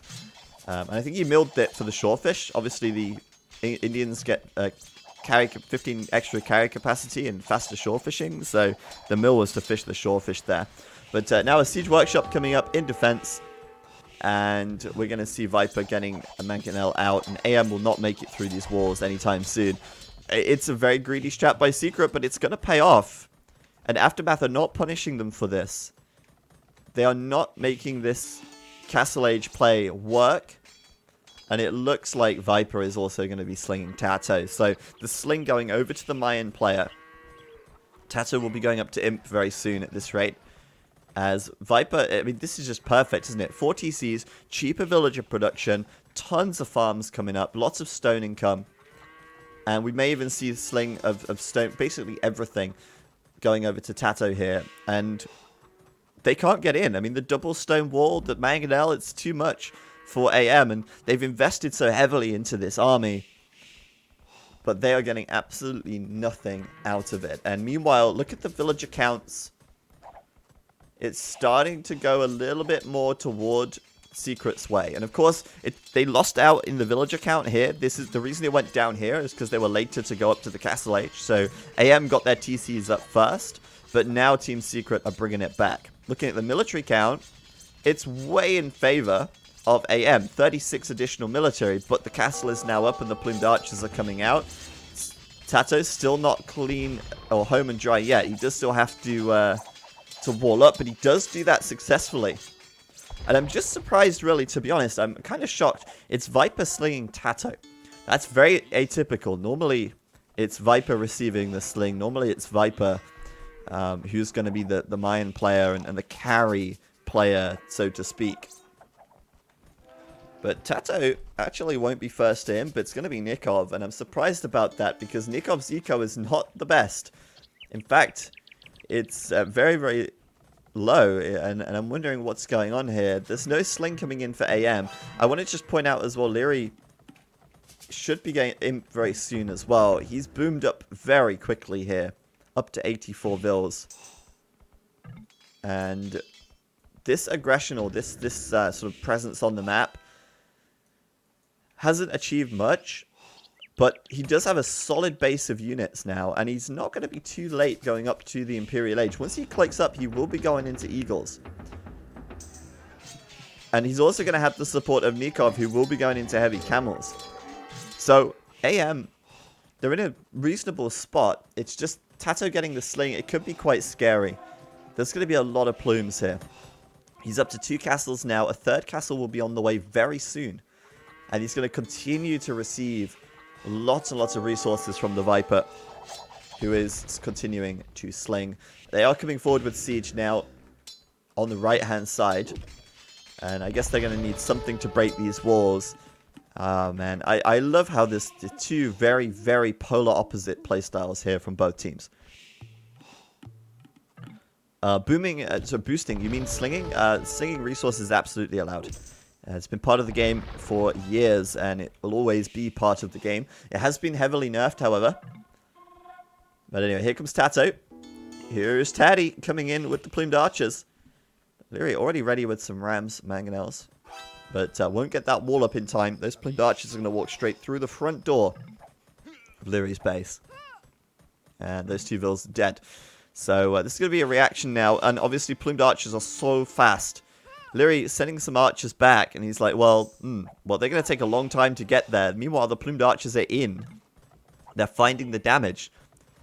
And it's going to take him so long to catch them. How does he catch them? Does he catch them? He's going back with some Eagle Warriors now. He's just doing Eagle Warrior upgrade. He'll do Elite Eagle once he gets Imp. But he's losing vills now as well. As the sling continues, the 3rd... I wanted to say the 3rd castle's going up. But it's not. Tato can afford the 3rd castle. He's got the 3rd castle. My bad. There it is. He can afford the 4th and almost the 5th castle as well. Tato is stone rich right now. But Leary is coming forward. We've got heavy camels probably on the way very soon. In fact, I'm wondering why he's not done it already, because it's quite a slow tech, and I thought Nikov would sort of be prioritizing that. But no, just more camel production for now, I guess, as he tries to push Viper. Viper's still in the Castle Age, and is, able to at least try and defend with these mangonels. He has to win the mangonel war. Oh, and Nikov throws it. He attacks ground in the wrong position, and well, Viper now does get fortified wall. Wait, no, he doesn't. It's not fortified wall. He's just building up behind it with more walls. I saw the walls changed. I was like, it's done fortified. No, he's just building up behind it. But this one mangonel, man, this is the hero. Fortified wall is coming in. I fully expected him to be doing it at this point. And he is. But my goodness, that mangonel, what an MVP. Keeping Team Secret from being raided here. Oh, nice shot as well, that mangonel. Oh, it's done so much damage. It's done so much. Viper, 19 kills, 11 deaths, fortified wall now done. Capped ram is done as well, but there's a second mangonel here to replace it. Oh my goodness, this is insane. Viper getting so much done with that one unit, and he'll continue to do more as well. Heavy camel is now on the way. It is nearly finished, and it looks like the game has paused. I don't know if we potentially have a tactical pause here from AM. I mean, they might be considering their options at this point. They're ahead in score. You never resign when you're ahead in score, but things are going very badly, very quickly.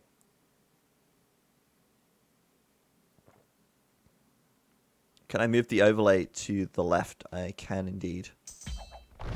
Not right now, though.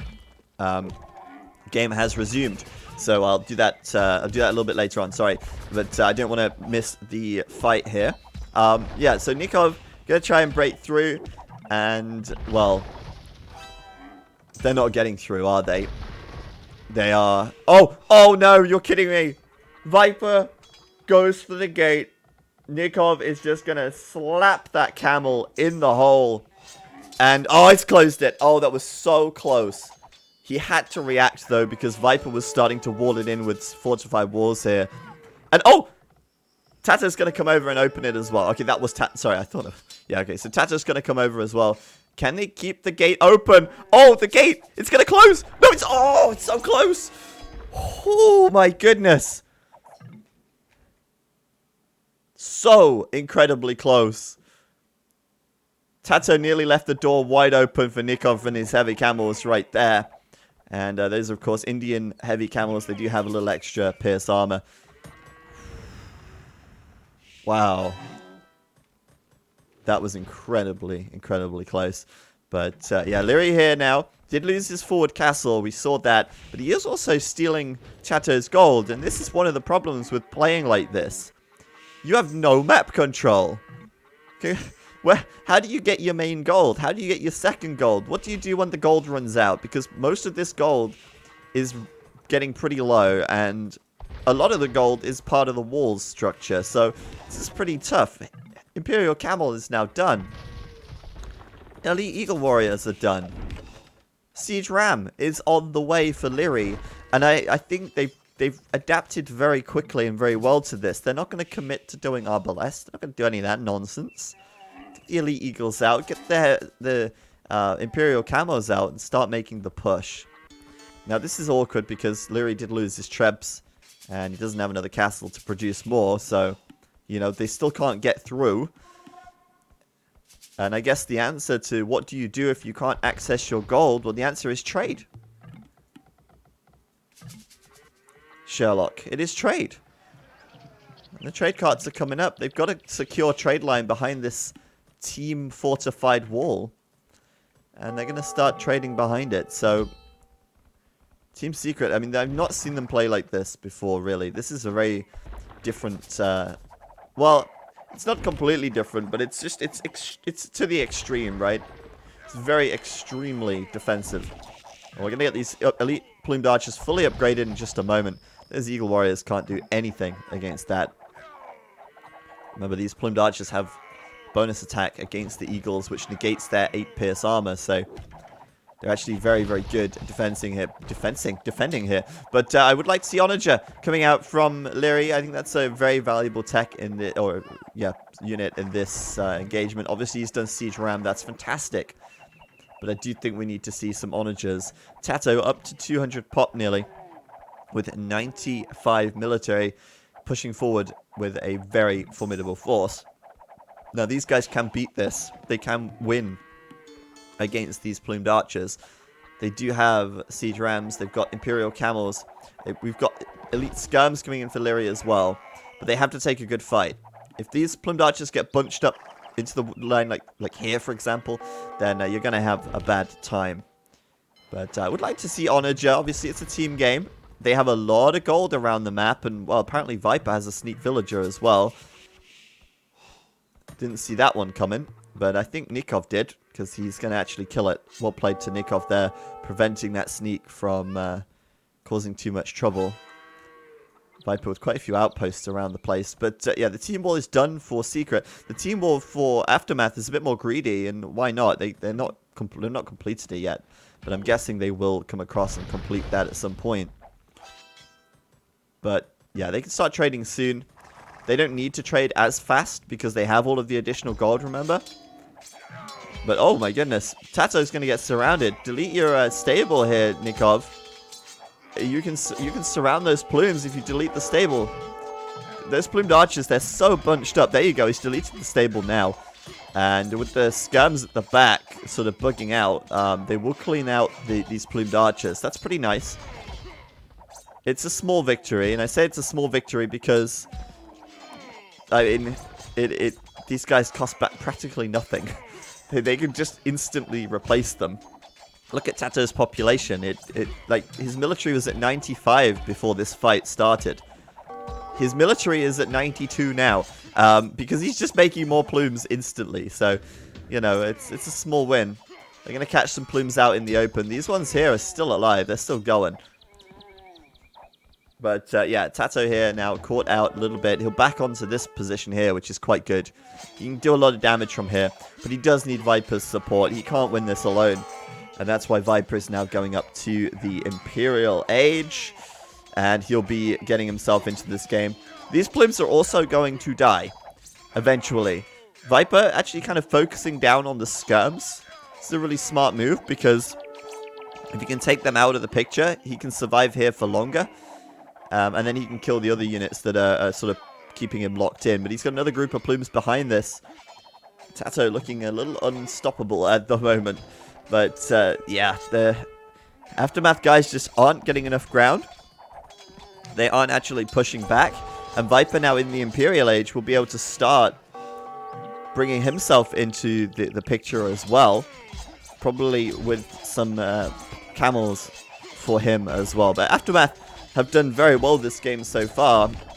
Secret have just played a very difficult, awkward playstyle. that, yeah, it's just the Aftermath just struggling to deal with, right? But they are starting to overwhelm Tato. And this is a momentum swing now that could work very well in their favor.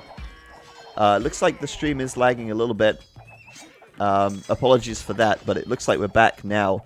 It's our internet. Sometimes our internet's dropping a few frames, but it looks like we're good. So just wanted to check the military graph. Look at that. Way back in favor of Aftermath. And we should see... Oh, wow. We should see them going in here. There is a massive gaping hole in the wall. I think Tato deleted his wall to get onto the gold. And now, I guess that's his Achilles heel. They can walk straight in there. Well, they can't really walk straight in because there's a lot of plumed archers, but they can certainly try. And that is exactly what is happening here. The Rams in front soaking up the arrow fire. The crossbows at the back. Leary, come on. Either delete the crossbow or upgrade them to Arbalest. They're wasted population space at this point. Or at least go and send them in and get them killed, right? Like, having crossbow at this point in the game is just useless. But at least replace them with skirms or Arbalest or anything. Anything. But crossbow right now. Regardless, they're going to make it through the hole. And this is a huge problem. If they can take down that castle, they can be in Team Secret's trade line. I can't believe they've let this slip. They've spent all game walling up. They've spent all damn game trying to defend. And then they delete their own wall and let them straight in. This is a problem. If they can overwhelm them here, this could be the game. Look at that. Castle, man, it is slowly going down. Those Rams are working their way to it. He has to hold it here. He absolutely has to hold it here.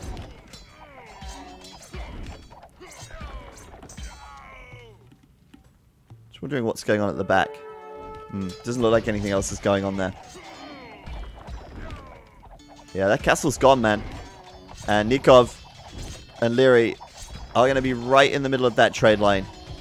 Imperial Camel is coming in for Viper, but it's coming in too late.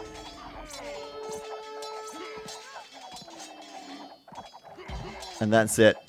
Team Secret now going to have to figure this one out because Aftermath are not going to stop piling through that hole. Tato down to 50 vils. He's no longer receiving sling from Viper, remember. Viper's trying to make his own military right now. He's making his own switch. And with Tato not receiving any sling, he's probably able to produce quite a bit anyway because he's the mines and his units are very cheap. But he's actually going to hit a point where he's running out of resources. He's getting very low on wood. He's getting very low on gold. He can't mine gold now. The trade is being raided as they push in here.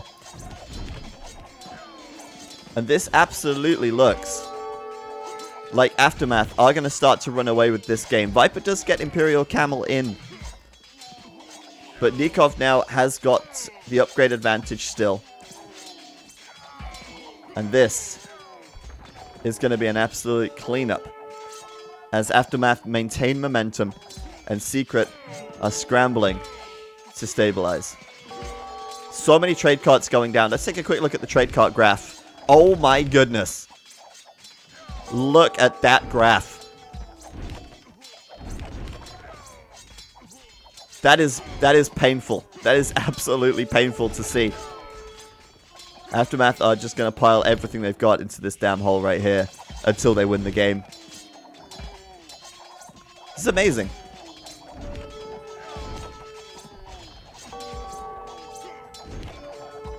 Simply because of one hole in the wall, the GG is being called by Team Secret, and my goodness me. My goodness me, Aftermath. What a game from them, really. What a game. They maintained that map control for the whole time, and it paid off in the end. They gold-starved Team Secret. They forced them into trading much earlier on than they would have liked. And then they breached the wall and absolutely punished them for it. That was incredibly well done by Aftermath, or I guess you could say a massive oversight by Team Secret to let that slip. And that was a big slip up. I mean, think about how invested they were into walling this entire game. Viper, double fortified walls. We saw this here. Like, we have to keep them out. We have to wall up. We have to stop them getting in. And then that's it. They open it up and Aftermath comes streaming through. And I think Team Secret's game plan, I think the game plan itself was fine. The game plan, of course, was essentially to get the Mayans up to the Castle Age and be able to sling them to make plumed archers, right? And you could see how that was able to be quite effective. Tato, his army was very formidable. He was able to do a lot of damage. But we needed to see Viper in that fight earlier on because AM just, they were both 112 vills. They were both self-sufficient. They were both able to make their own military without need of a sling. And I think as soon as that sling stopped, and obviously we saw Tato going down to 57 vills, no sling coming in from Viper anymore, the military production fell off, and they were able to steamroll it. That was really well done by AM, but also equally a little throw, I suppose, from Team Secret right there. So we're going to come out of the game right now. And this is a best of 5, so it's actually match point right now. And I'm going to try and get out of Age of Empires. It seems to have almost crashed. Okay, there we go. So apologies for the lag. We had a little bit of stream frame drop, I think. So I'm going to try and fix that real quick. It might just be to do with this internet connection, but I think I can fix it here. So just give me a second. It may work now. It may not drop any frames anymore. The stream quality may go down slightly, but I think it will be fine. So that's it. Secret have their backs against the wall. What's up? Can you mute the Steam sounds? Yeah, I've done it. Yeah, Secret have their backs against the wall. Aftermath are on match point. And let's see if they can do the reverse sweep. I mean, Aftermath have got momentum now. And it's pretty clear to me that Secret are not playing on top form. Now, at this stage of the tournament, keep in mind that Secret are at the top of the leaderboard and no one can catch them. Secret are pretty much 100% guaranteed to go to the LAN final. So, with that in mind, we have to think that even if they were to lose here, like, what's their motivation level like, right? Obviously, these guys are very competitive. They want to win. There's prize money on the line. But if they do lose, they're still guaranteed to go to the final anyway. So that might take a little bit of a chunk out of their motivation here. Potentially. And according to Debbie, Viper just said that was a new experience to be the one slinging. I know, right? I was saying during the cast, it's so unusual to see Viper slinging Tato. It's usually the other way around. It's really interesting. But yeah, like I say, Aftermath here, obviously they have momentum. They've got a lot more reason to be fired up about this series. For them, if they win this, they get a bigger gap over third place. And that's going to put them in a much more secure position for the LAN final. I mean, at this point, I don't even think the prize money is the main motivator for these teams. I think getting to the LAN final is what it's all about, right? Getting your all expenses paid trip to the LAN final to get to play on LAN, to go for the prize money there as well. I think that's really the ultimate experience for most Age of Empires 2 players. Or for anyone, for that matter, who plays competitively. So, yeah, I'm fascinated to see how this is going to go. Mesis is our next map. This is a map which is a little bit more closed than Cenotes. It's also a little bit smaller as well because there's not as much buildable space due to the edge of the map sort of being blocked off by the hills here.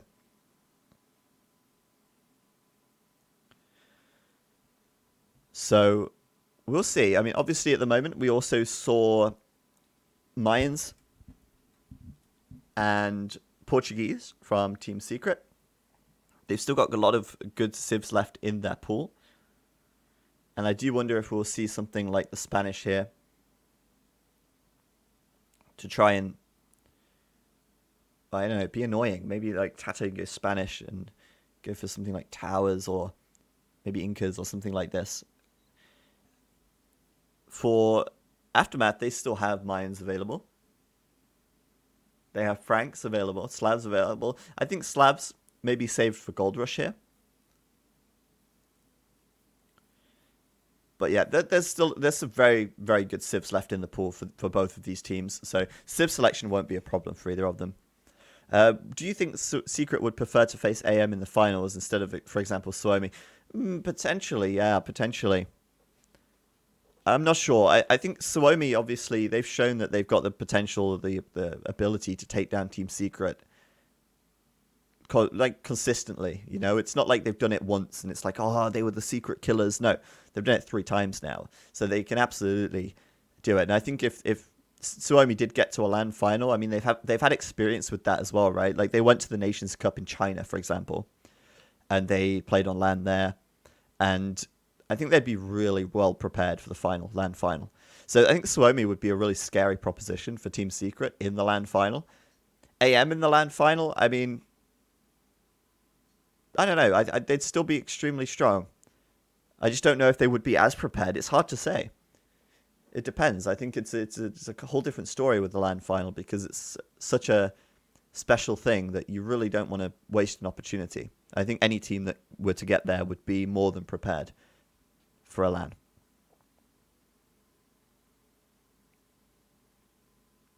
Mayans Franks for AM going for 3-0. We will see about that, Zark.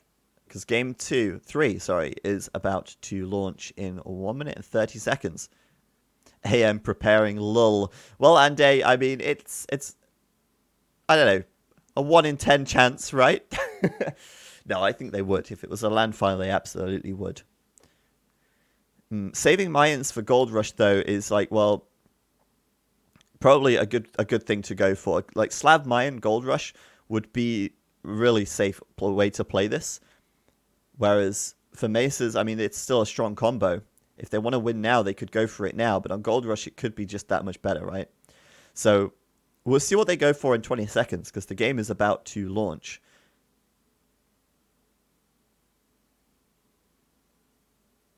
And hopefully my Vibli won't crash. Let's see.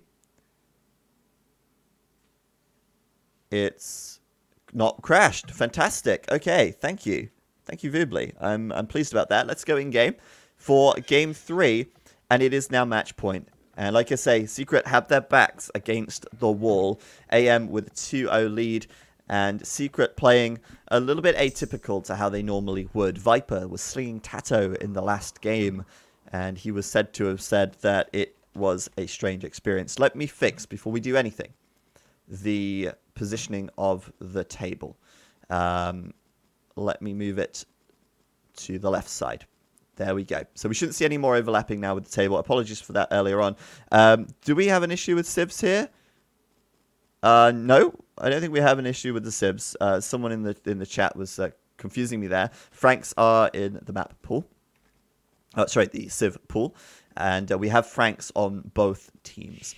So we are going to see for Team Aftermath, who are spawning to the north and the west of the map. Leary, he'll be playing in the green as the Ethiopians. Now, they showed us earlier that they wanted the Ethiopians in the last game. They're going to pick them up here because they are pairing them with the Franks who are in the map pool. So, sorry, Civ pool. So, Nikov will be in the blue to the west of the map playing as the Franks. That's the Franks and Ethiopians against Franks for Tato and Chinese for... Wait. Sorry, Franks for Viper and Chinese for Tato. Sorry, I'm getting confused. I'm like colorblind today. I don't know what is wrong with me. But yes, Franks on both teams. Obviously, very strong cavalry civ, and then you're pairing that with a very strong archer civ. This is going to be a lot more standard, I would presume, from both teams. We obviously saw last game being a little bit wacky. This time around should be a little bit more standard, but if I had to choose the Ethiopians or the Chinese, it's a tough one, right?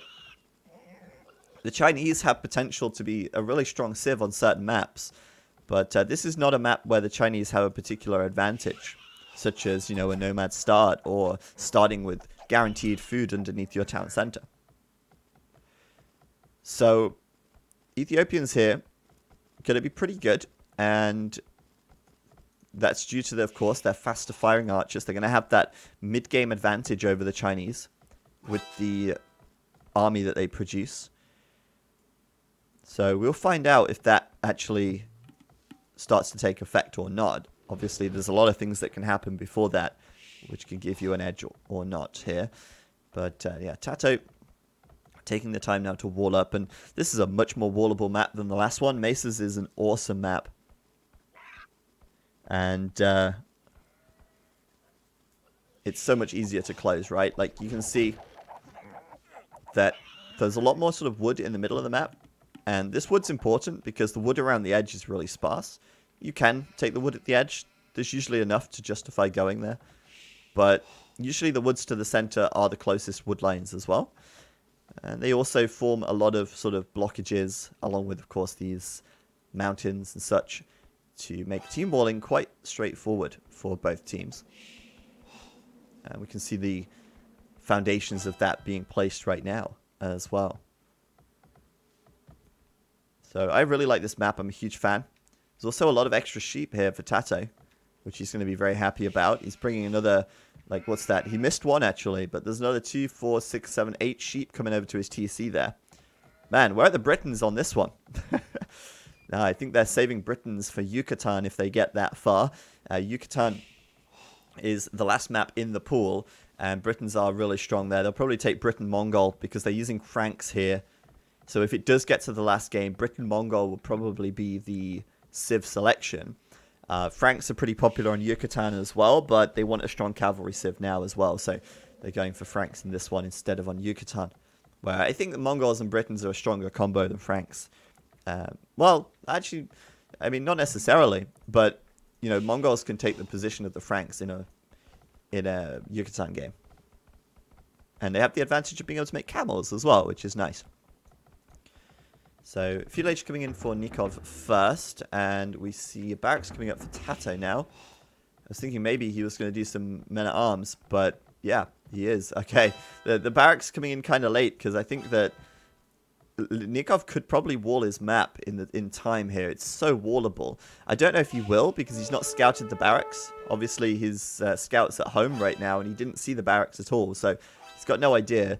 And it's not that common, actually, for the Chinese to do some kind of drush, because they generally, you know, they have a slower food start.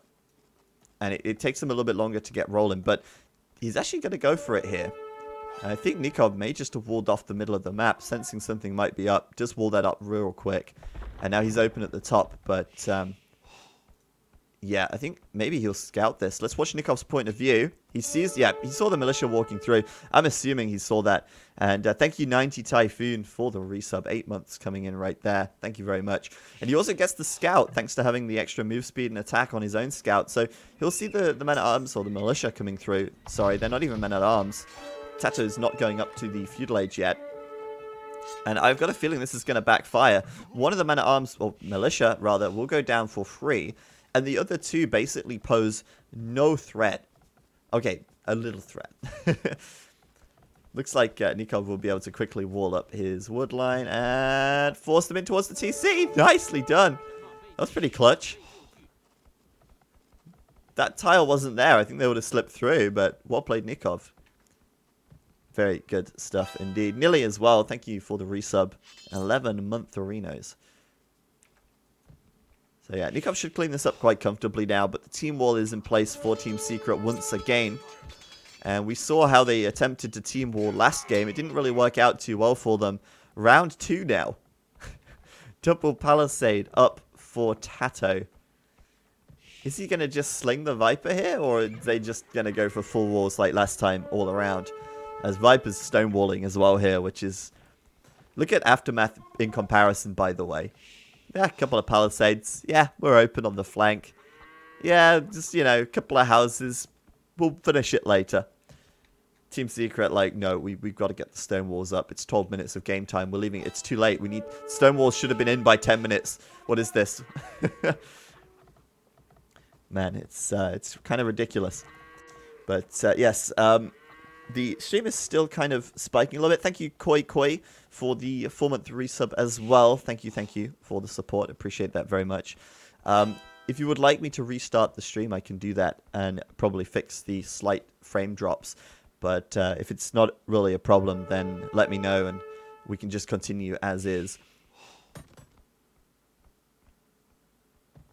But once again, this time we see a lot of walls, but this time we also don't see a lot of gold that's forward. Remember last time, I mean, okay, there's a little bit of gold here that's sort of part of the wall.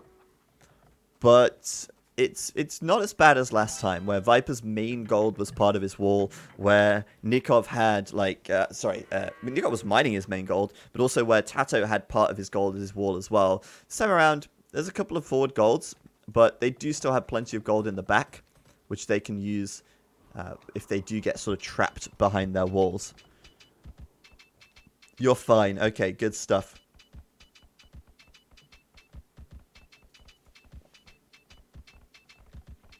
So, 2 archery ranges, blacksmith for Tato. Looks like he wants to get up to the castle age here off the back of that drush. It's going to be kind of similar to what Leary did last game with the drush FC. Only this time, Leary's a little bit slower up to the castle age by the looks of things. They are trying to batter their way through here, and they will make it through eventually. But that's actually forcing a tower out from Tato here, which is... That's actually... It's actually kind of annoying for Tato to have to do that. Like, he's not going to get his second or third TC up now unless he mines that stone, so... Yeah, that's really annoying for him, but it will at least keep them out. He just want to lose an archery range. Losing an archery range would be worse here than having to build a tower. You lose your production, you're open, and you lose the wood investment as well, which you also need for TCs. But yeah, I don't think he's going to be rushing up for TCs anyway. I think Viper here will be up to castle fairly soon. But boy, that's a lot of walling for the Snake. Once again, Team Secret playing so heavily on these walls and playing so defensively. I'm not sure if I like it. I don't feel like this is them, you know? There's also a hole on this side. I believe Leary can go through if Viper doesn't close that. I think he's through. Leary, go through. Leary, go through. Leary, wait, is he not through? There is literally a hole right here. He can walk through that. Like, he can literally... Can he not go there? I'm pretty sure, like, he could go there, right? No? Yes? Okay, I don't know. I thought that was a hole. That looks like a hole to me. But I might be mistaken on that. They're going to instead attack the... No, he can't. I think it is closed. I don't know, though, actually. I'm really skeptical about that. But I'm guessing they would have tried to walk through if there was a hole, so I'm guessing not. Okay, I actually don't know right now, but yeah. Chat's like, it is a hole. It's not a hole. Okay, no one checked. Well, I think we'll find out if there's a hole in a moment. Viper's going to actually build the gate, so they'll walk through the gate if there isn't one. Yeah, it is a hole. I thought so.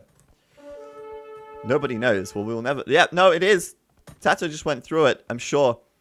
Anyway, less hole talk.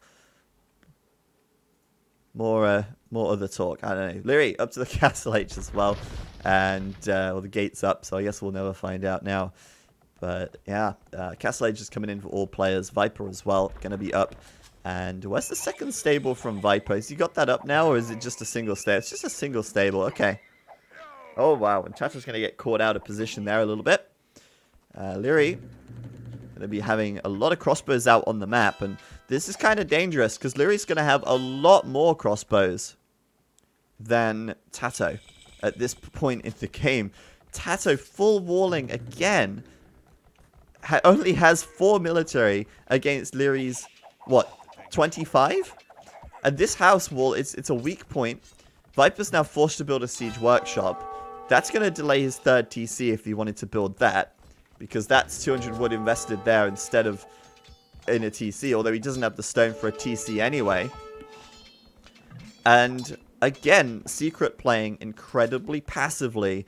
And I don't like it. It doesn't feel like them, does it? It just feels weird. 3 TCs up for Tato now. Leary, 2 stable knight production. If they get through, Secret are in big trouble. And they're not going to keep this walled up. There's a lot of crossbows here. They need like a castle or something right now because they're coming through. There's going to be knights streaming through here. And okay, Viper does have the mangonel. Can they get through before the mangonel kills the crossbow? This is going to be close. Yeah, they will. They're through. They're through. He kills the mangonel. Leary goes through. He's got the hill advantage here as well. They have the hill advantage here. The mangonel's down. And they're breached again. Team Secret are absolutely caught with their pants down right now. Viper will, however, deny this TC for a bit, which is good, but not as good as what is about to happen here for Aftermath. They're in. Could be a good mangonel shot, though, but with the communication between these two and the attention that they'll be paying to their army, I don't think we'll see Viper getting a really good mangonel shot here, especially since it's going to be uphill. And there's so many knights in play as well. There's just going to be 2x2 knights coming across the map. Viper only on a single stable right now. And, oh, nice quick wall from Viper there. Will get breached on the backside, though, and that's going to be a second mangonel down. He's going for a third TC right here on the stone. I think he's trying to get a castle up, but what is going on with Team Secret today? It's just a mess. It is a mess. And Aftermath here going to be on the farms. Viper's going to lose so many villagers now, and the ones that he don't lose are going to be idle. Half his economy is now idle. He is absolutely going to town on the stone collection. Where's Tato? He's out of the picture altogether. He can't reinforce because there's a larger group of superior crossbow blocking the way.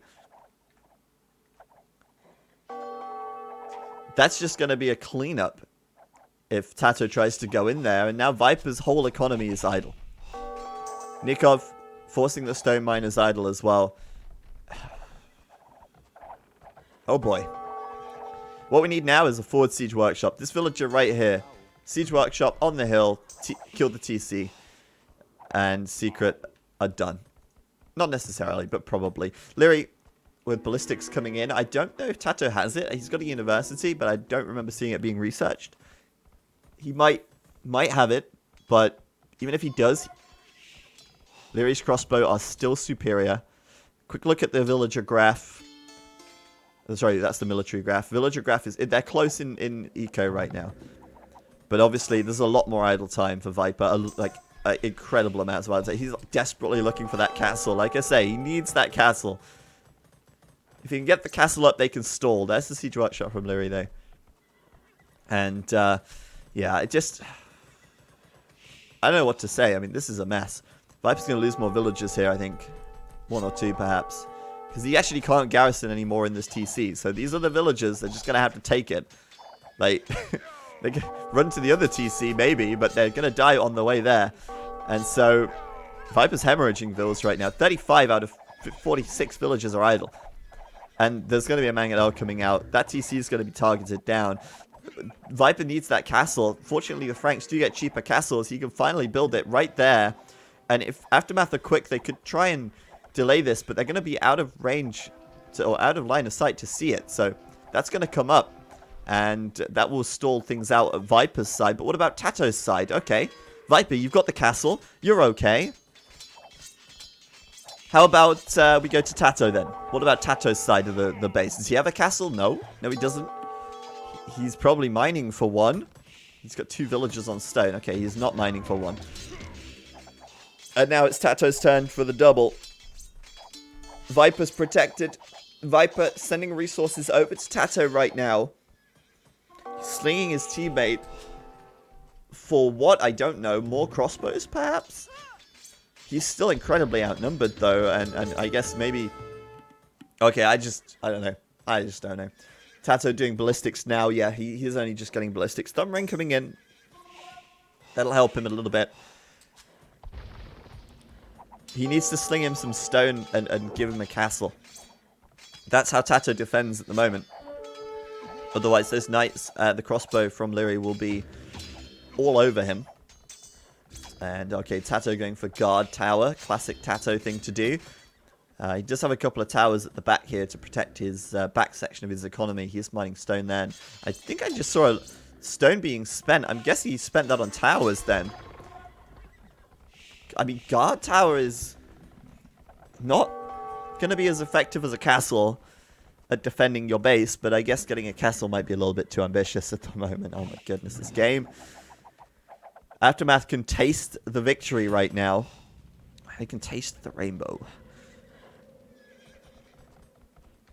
Meanwhile, at their base, I mean, they're both on 81 vills. They're equaling Tato. Viper down on 47. I mean, Aftermath are so far ahead.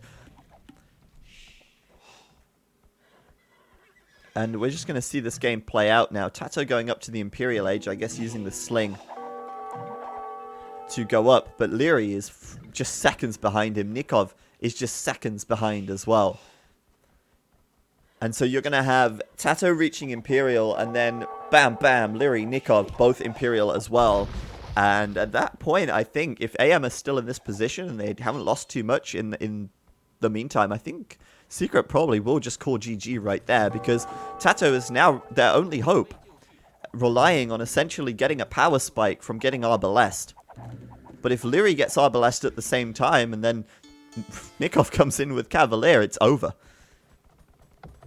It is over. So yeah, I think the GG might be called once AM get Imperial on both Leary and Nikov here. And Tato does get his castle. Okay, that's important, but it's not in a good position. It's behind his base somewhere. Mangonel will go down. Where's the castle then? Oh, it's at the front. Okay, the castle's at the front. That's going to get scouted by the knights, I think. Maybe not, but yeah. Some of the knights going in a little bit deep. They are dying pretty quickly. Nice Mangonel shot too. Leary should take that out very quickly, though. Or at least be finished off with the knights here. And we do see... Yeah, that's going to get scouted. Nikov will see the castle here. But already preparing a lot more stables in the middle of the map for Cavalier. These guys have enough stone for castles as well, but I think maybe just siege and rams would do the trick here. Like against Viper, it's just a solid choice at this point. Rams are going to be very strong. So there's Imperial for Tato, and here's Imperial for Leary and Nikov. There's Leary. Here's Nikov. And they're not going to call GG just yet, because Arbalest is coming in, and Tato does have 39 military units, but he's outnumbered by Leary still. He's going for another castle. Another castle in the middle. Tato did hold on, but boy, I don't know how long for. We've got chemistry coming through. Lots of upgrades coming through. Bracer for both. Coinage now as well, so they can sling some resources to each other and get Nikov up to Paladin. Cavalier is on the way. And Tato's making a really quick push through the middle now. Arbalest and Capped Ram. Leary very deep behind enemy lines. Not able to do as much damage yet. They're knocking on the front door of Nikov. Tato. Man, imagine if Tato comes back from this. This would be one of the best comebacks ever. I'd be quite impressed, but I think Tato's looking pretty strong in the middle of the map. 3 castles, one after another. Going to be onto the TC of Nikov. It's going to start killing vills as well, which is strong. But Leary now is posing an equal threat to the Viper. Going to be taking out this castle from the hill. Viper has no defense against that. And if that goes down, they're into Viper's eco again. But Nikov's hemorrhaging vills. Nikov throwing up TC here. I thought that might be a castle, but my goodness me. That's not going to be a doubt TC. There's far too many villagers on that for it to be a doubt TC. But it is going to be kind of costly for Nikov here as these Rams and Arbalest come through. Maybe Leary does need to come over here. But Leary, oh my goodness, no, Leary! Losing so many Arbalest to that castle there as he runs past. Such a waste. Nikov down to 93 vills. It's, well, still a lot of villagers. But Paladin is coming through. That sling paying off. Paladin on the way now for Nikov. And that castle is gone. So Leary could start raiding. He could go in with some Shotel warriors, for example, from this castle. Spam them into Viper's eco and raid. But here comes the Cavalier coming in. I think they're going in a bit too early. But then again, Leary is here, so that's going to actually be an easy win for them, I think. Leary does, of course, have the better Arbalest at this point. He's also got +4 defense coming in. Paladin's on the way, but I think the commitment to send in those Cavalier there is necessary anyway, because they want to fight with Leary's army. And once the Rams are down, Leary can clean up. The castle at the front will get denied. Paladin still coming through as well, and I think this is now the turnaround. We are going to see Viper patching his wall up, so I don't know. Leary probably going to go for that again. But yeah, I think that was it for Tato. He basically had to make his play there, try and kill Nikov quickly. He did a really good job of getting in, doing a lot of damage. He's now transitioning onto Chuko Nu, which is great. But there's just, I just don't see Tato being able to hold this in a 1v2. Viper is about to be breached, I think, and then we're going to see army coming through here. Paladins will be in Viper's economy. And it's well and truly over. I mean, they're actually cutting through the trees here, which is interesting. I mean, they could just kill the stone wall on the hill, but that's fine. They'll kill the trees. They're doing it with style. And this Paladin's... Oh my goodness, Viper. Viper again. Trying to wall it. Can he wall it? Can he wall it? One hole, one hole, one hole. Ah, he's closed it. Unbelievable. Unbelievable. Stalling for his teammate here. They've got to get into Viper's base with those Paladins, man. Like, it's ridiculous that they've not done it already. But now they're turning their attention to Tato. I mean, they could base trade with Tato, I guess. Paladins into Tato's eco. But yeah, this castle's not going up at the moment. Nikov's going to get his own castle up here. And those Paladins aren't particularly good in this situation. Chuko Nu are fantastic. But what they are good at is distracting the Chuko Nu while the Arbalest at the back kill the Chuko Nu. Wow, that's a power building castle right there if I've ever seen one. But yeah, a lot of Paladins now into the economy of Tato, and the GG has been called. It is a clean sweep for Aftermath. What a great series for them, really. They were themselves today, you know. They were the Aftermath that I expected to see. What I didn't expect today was Team Secret. I did not expect them to play like that. Every game seemingly so defensive. Every game walling up. And it's not just one layer of walls. It's walls on walls on walls on walls. And Aftermath perfectly abusing that. Breaching, just one breach is enough to put them behind enemy lines or split them up, split Viper and Tato. And that was so beautiful there for a moment where Tato was behind in military, and Leary was just stopping Tato from reinforcing the Viper. He just had a better army at that point, right? He had the same upgrades on his crossbows, but he had a few more, and he has faster firing speed. And meanwhile, Viper's like completely walled, like trying to wall up, but absolutely getting raided by Nikov.